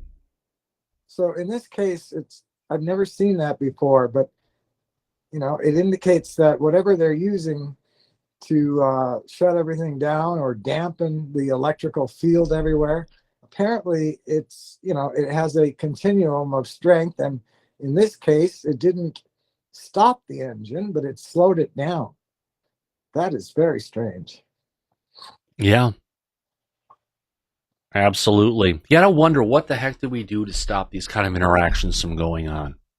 What kind of deal did we make? So, back up on that. So it's your thought that these interactions don't happen pretty much anymore? I don't know if they are or not. Did we hear about them happening lately? No, I agree. I was having the same thought. I'm like, God, I wish these things were going on still. But then I began to wonder, maybe they are, but we just are so used to like not paying attention to people's stories that people just aren't sharing them anymore in this way. I don't know. Or something changed. Yeah, or something changed. Exactly. Like, I'll say it again. People can get pissed at me. But maybe the reason why we don't have all the abductions and things going in the United States of America is because we have all those things called abortion clinics. They're getting the material they want without having to go to the people. The humans are doing it for them. You never know. Never know. It's almost like in the film Blade, where they had the blood banks. Mm-hmm. Very much. Yeah. But, I just want to bring up with the horse being paralyzed. Yep. Yeah, the man that was at the side of the horse, I'm guessing he was stood by the horse or something, felt nothing. Yep. Was the horse absorbing all the energy? I don't know. Is it directionable? Yeah, I mean that's the other thought I have, is that maybe it's just that these beings have really high precision targeting capabilities. Yeah. Yeah. Yeah. Might even be something like frequency of your DNA or something that they can pick up on. Yeah. How about our consciousness, Larry? Yeah. Yeah. Possibly. Oh, well, one interesting thing on that, the anesthesia is a process that we don't fully understand. We just know that it knocks consciousness out. There have been studies that show that certain terahertz frequencies have the same effect as anesthesia does, which you could imagine these UFOs potentially using something like a directed terahertz beam at someone that would then knock their consciousness just right out of their, knock them out, basically. Yeah. Oh my God. Sorry, I have to grab something. Kelly Barote has a great question, or a great comment. Yeah. I wonder if the ETs are watching us try and figure this out. Yeah. I often wonder that too. And the more I think about you, Thomas, and your experience, I see a direct correlation from what happened to you when you were young to the fact that you're here now doing this. Yeah. Thank you, sir. That's interesting to see. Why does it keep on showing up? Holy cow. Someone sent me a picture. Where the heck are we? We're just talking about a dog. Here we go.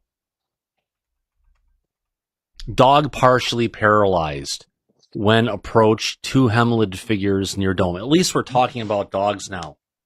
And the dogs are having effects. It's not just humans. We're not seeing cats, only dogs. And horses. Road blocked by inverted cone. Engines dies as witness is paralyzed. So we know we're seeing a lot of time and time again. We're seeing a bunch of people being paralyzed one after the other. In Italy, a 4'3" being by a tree aimed a flashlight beam, paralyzing witness. Action of clenching fist on keys freed him, allowing him to attack the intruder, who flew away with a soft whir on a small conical device. I will agree with that. Pain does break you out of their trance. Interesting. Especially when they're doing things that hurt.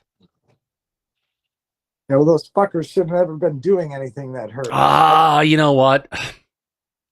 What happened. It's no different than us going and capturing an animal on the African savannah, doing some investigations on it, and setting it back free again, right? We do the same thing. So how can we go ahead and say, if we can do this to other creatures, why is it all right for us to do it, but it's not all right for things to do it to us?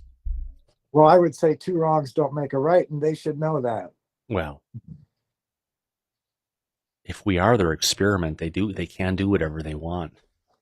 Well, at least we don't have horror stories, you know, like I mean, I've heard lots of, you know, negative things have happened, or people, especially in the beginning, just do not like, or they're getting hurt, or they're wondering what gives you the right to do this. But it's their planet. They created us. They can do whatever the fuck they want. They control time and space and time. And the thing is, you can't take human constructs and put it on these things because they're not human. They lack any sense of humanity. Does that make sense, Larry, kind of? Well, yes, it does. And I was debating whether to bring this up. I'll make it quick, but let's see. Oh God, I'm losing it now. What were we just talking about? Oh, we're talking lack of humanity. Lack of humanity from aliens. Oh yes. I lost my thought on that one. Don't worry, Larry. It's called post-COVID. It'll take some time. Yeah. It's also called "You're in Really Good Company." It happens to me all the time. Oh yeah.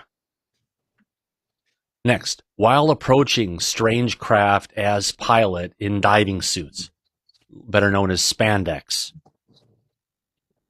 emerges, craft emitting bronze green ray, witnesses were paralyzed. Another one, blue dish came close to motorcycle, prickling felt in hand, engine dies, unable to move or speak. When blue light is turned off, all okay. Now, here's the question. Is it the pain receptors that's picking it up? Is it the hand? Or is it just the nerves that are feeling the energy that's latent in around these objects? We don't know. We don't know. Yeah. Craft took off while pricklings, paralysis, and card slowdown occurred. Next one. Yes, sir? I was going to say that prickling sensation co-occurring with the paralysis would indicate that there's some sort of almost nerve block going on, because I have bad problems with my neck that causes compression on the nerve. And so I experience this all the time, where if the compression is bad enough for a while, then I lose the feeling in my hand, and then as it comes back, you get that prickling sensation. It's like if you're ever had a limb fall asleep on you. Yes, West. Have you ever had an MRI of your neck? Multiple. C5, C6, C6, C7. Where is it at? I think C5, C6. I think would be the ones in my zone. Oh yeah, I had C5, C6. They thought was the only bad one, but they did the MRI. C5 and C6, C6, C7. My spinal cord was compressed by over 65%. It sounds like you're also dealing with some arthritic buildup in the facets, where you've got the nerves exiting, the nerve root coming out from the actual itself, and they're getting. But also, it's not just there. Do you do stretches on a regular basis to go ahead? They call it to oh God, what do they call it again? Where you're actually getting the nerve to move in the nerve sheath, and it goes from here all the way up to your neck. And there's exercises you can do to get that nerve more. They call it gliding. I have not done that recently. That's something I need to look into. I haven't done that. No. Yeah, you are down in Texas, and there are really great physical therapists. They're not physical terrorists. They're physical therapists. Trust me. There is a difference. I've had both. The only people I will ever trust are people who went to the NAIOMT. It's a national, international, whatever it is, organization of manual physical therapists. They're like a physical therapist, but they also do the manipulations and pops and different stuff to get stuff back to where it belongs. And then they work with you to find what are the small muscles that aren't working, what are the stabilizers that aren't going. They give you a bunch of exercises, and they help you not just like a physical therapist or even like a chiropractor who will get in there, just pop stuff in and want you to come back. These guys actually heal you. I'll help you find one off air. Okay, yeah, please. You want to find someone with as many letters after their name, and they want to be a fellowship person. Once you go to see them, you never, ever want to go to any one of their associates. Trust me on that one. Okay, awesome. Yeah. Oh, Bill's not going to be out here today. Would you like to see Randy instead? No. Don't even ask. They always want to pawn you off. You never want to get pawned off. Let's continue. Yeah, well, you know me, I have 2 artificial discs in my neck and plenty of problems that are post that, but yeah, not a fun thing. But I do recognize the pins feeling in what you're saying. It's almost kind of like nerve compression. Something's going on that's causing your nerves to not to work. And you do get that, like your hands asleep, that, if you want to call it, what are they calling it? They're calling it a pricking feeling. Now, here's the thing. When I get my waves of energy that come through me, it is kind of like a really intense wave, but I don't feel like it's prickling me, kind of. I just kind of feel the energy wave kind of going through me, and there's just a different pattern that goes through everyone in different levels of strength, depending on who it's coming from. It could be something in between, or, it's something as time goes on. Hopefully we'll understand this more. Yeah, that's interesting. Thank you. Yeah. Next, moving in witnesses. Okay, 3 dwarfs stealing rabbits from a cage. I keep thinking that we're going to hear about Snow White in one of these next. Oh, my God. 3 midgets stealing rabbits from a cage. Sorry. Midgets, gotta love them. It's the same thing. Farmer aims rifle, which fails to fire, and then had to be dropped. Talking about small people. Did you know in the movie Casablanca, when they were in the airport and they had the plane in the distance, and they had the people working on the plane getting ready for a plane to go, that plane was actually made out of plywood. More importantly, the people who they had by the plane were a bunch of really small people, so the plane looked bigger. Wow. Yeah. Absolutely. Move on. Venezuela. Witness came across 6 little men loading boulders into a hovering dish. As he started to run away, one of the creatures pointed something at him, which gave off a violet-colored light and paralyzed him. This is interesting. There's they've got a light effect to go ahead and stop you, and it's not just pure consciousness, it's other stuff. Which makes you believe there's got, from what we're hearing here, we're hearing different types of craft. Yes. Potentially, we got tall ones, we got short ones, we got ones that are stealing rabbits. And boulders. Now I'm beginning to see why Jacques Vallée thinks that this has to be some sort of entity that is trying to just manipulate our minds and mess with us on a certain level, because these are almost ridiculous when you start to hear. It's like they're stealing rabbits and boulders. Yeah. Are they setting well, up if they had to do a pregnancy test like they're doing back in the old day, if it had to be like pregnancy test, that would explain the rabbits, unless they just like their nice soft fur. They could hug them and hold them and name him George. Maybe this whole thing is a Disney movie. No, it's more like a Looney Tunes. Or Looney Tunes cartoon, yeah. Exactly. Approaching red oval, 50 meters away, became unable to move for a while. When able, he ran away, returning with witnesses to see the craft take off. In the U.S., we're out of France now. We're out of France now. Bell-shaped, came close to a patrol car. Men inside felt arms and legs go dead, and their clothes appear to burn them. Interesting. Next one, Argentina. Don't cry for me, Argentina. The dish lands. Our Air Force man unable to draw a gun from holster. Voice in Spanish from the craft. That's interesting. That's the first time we've heard about aliens talking Spanish, isn't it? Yes. Man fell paralyzed. Companions see dish with dome on top and bottom 50 meters away. 3 5'7" men gather samples. Are they at a Costco and they're trying to rip it off from the sample lady? Oh, God, here we go. We got another page. Let's get through this. Would you look at that? It's 9:05 already. Holy shit. Where did this come from?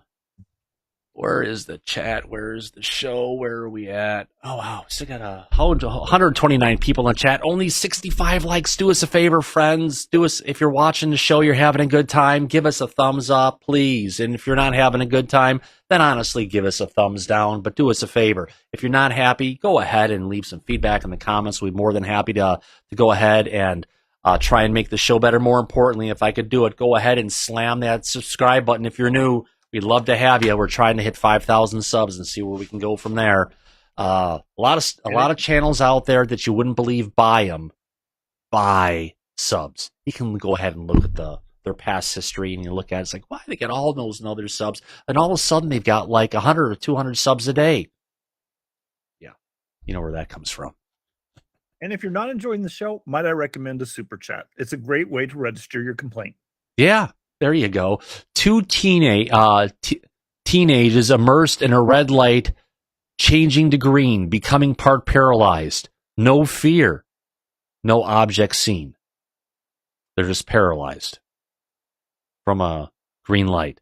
In Fiji, figure and object hovering 20 to 25 feet above the water, aimed to beam at 4 people so bright that they felt weak. The United States, witness paralyzed while watching elongated balloon come to the ground level and go with a helicopter sound. I think we could call that a balloon-like entity, don't you? Possibly, but we could let McWest know there's something for him to investigate. UK, fiery object lands 100 meters away. Blue haze forms, 3 figures. Witness paralyzed until craft left. Here's a question. I saw a whole bunch of UFOs on fire. They were 50 feet away, but 300 feet in the air. Don't you mean they're 350 feet away? I laugh every time I hear a UFO man, Tim, tell that story. Come on, 350 feet away. Italy, approached object, which is much better than the stories about Q. Object in village square was paralyzed when 10 meters away with a domed disc. Next in Brazil, when 10 feet being made a motion. When a 10-foot being made a motion. Made a motion. Got it. Thank you. 11-year-old boy picked up a stone, but was unable to use it as spaceman looked straight into his eyes. Supposed to being one-eyed and forehead. Boys were no longer afraid. Man carried box, emitting flashes. Well, but he's not carrying the purse. U.S. tried to approach 1-foot diameter object, mild electric shock and unable to move forward. Argentina again. Witness paralyzed during landing of egg during emergency of 3 men who spoke slowly. Next one, France. As Massey approached, 2 men smaller than 4 foot. One of them took a small tube from its container attached to its belt and pointed at Massey, about 10 feet away, and paralyzed him for 20 minutes, long after the craft had left, followed by drowsiness for several weeks. This is the first time we've heard a lasting result from this thing, I think. Yes, no? I think so. Yes. Let's move on. Next one, U.S. Paralyzed by beam from underneath 20-foot-long object, revealed by hypnosis as no conscious memory remains. Yes, they lock it away. And a lot of these people have a lot of locked away memories that they just don't remember. No, I don't know if aliens wear thongs. Nathan, any comment from the audience? I mean, from the crew? Well, it's only if they're skinny, if they've got their diving suits off. Yeah, true.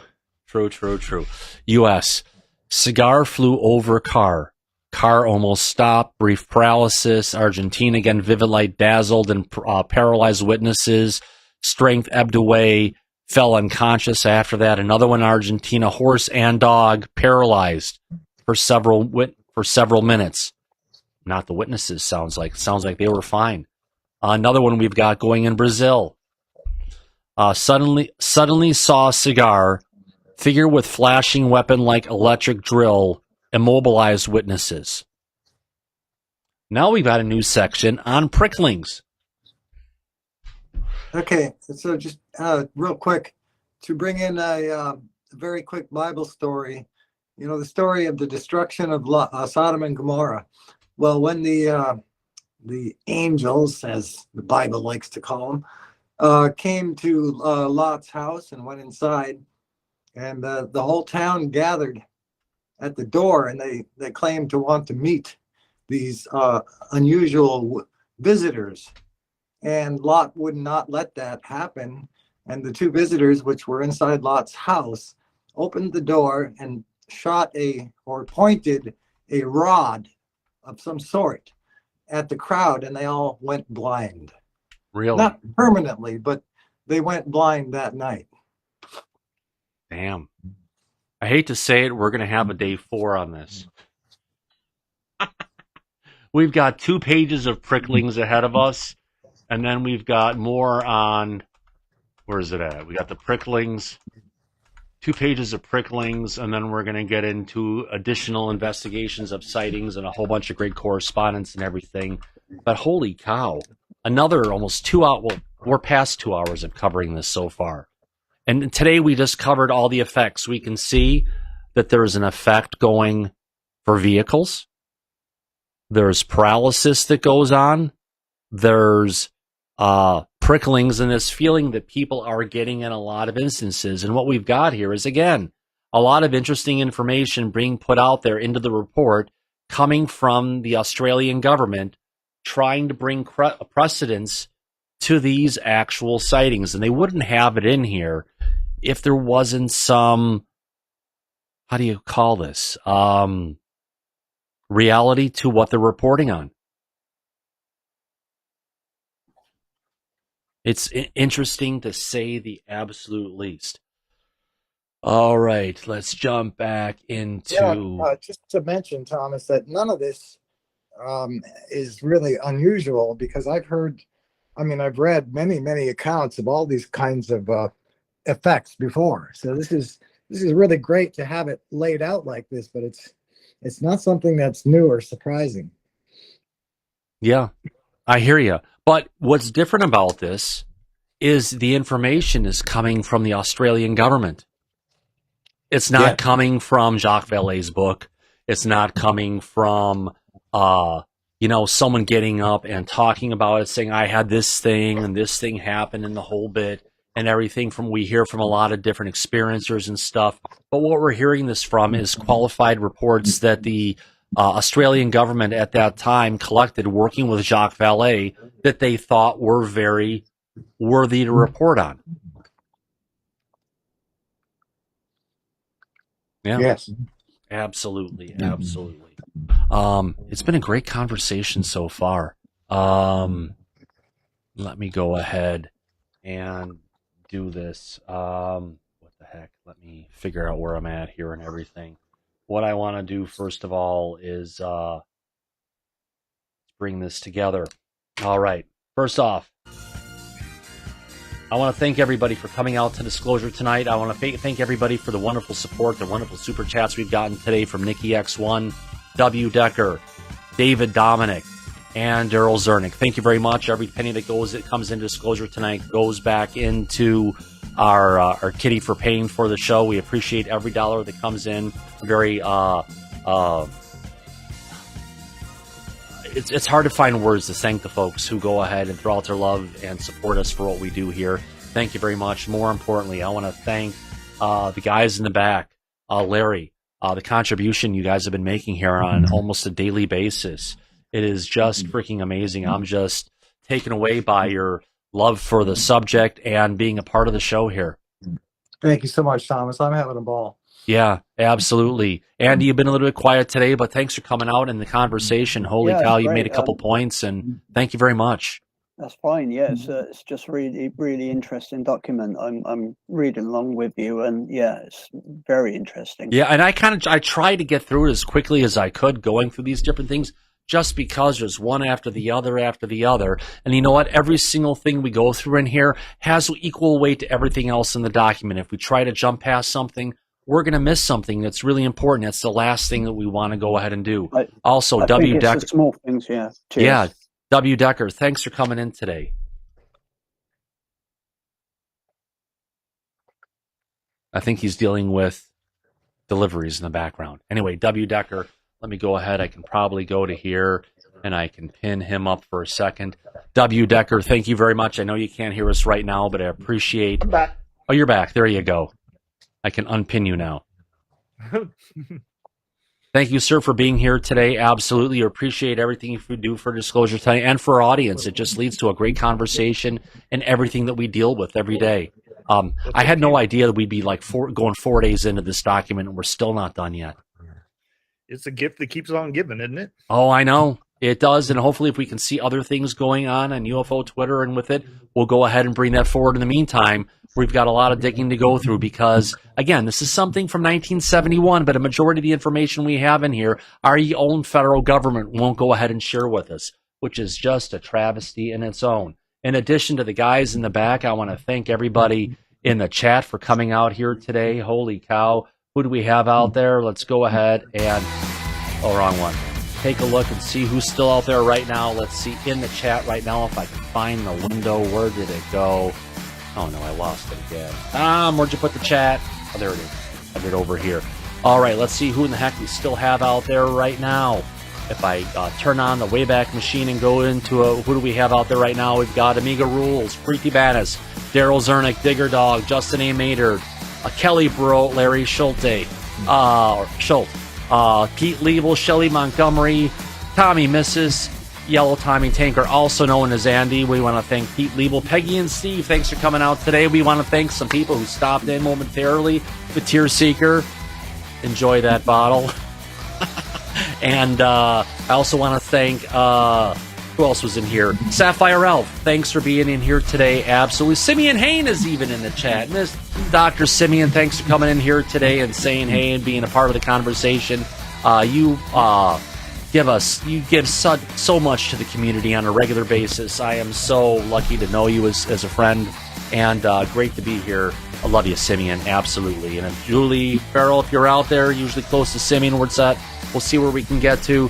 Thank you very much about the Paradigm Theories, saying another beautiful show, wonderful show. We try to do the best we can here on a regular basis. And as we usually say at the end of every show, eyes open, no fear, be safe, everyone. Night, everyone. Go back to Party City where you belong. Absolutely, and we'll catch you tomorrow, Wednesday. Good night, everybody. We'll see you soon. Take care. Bye-bye.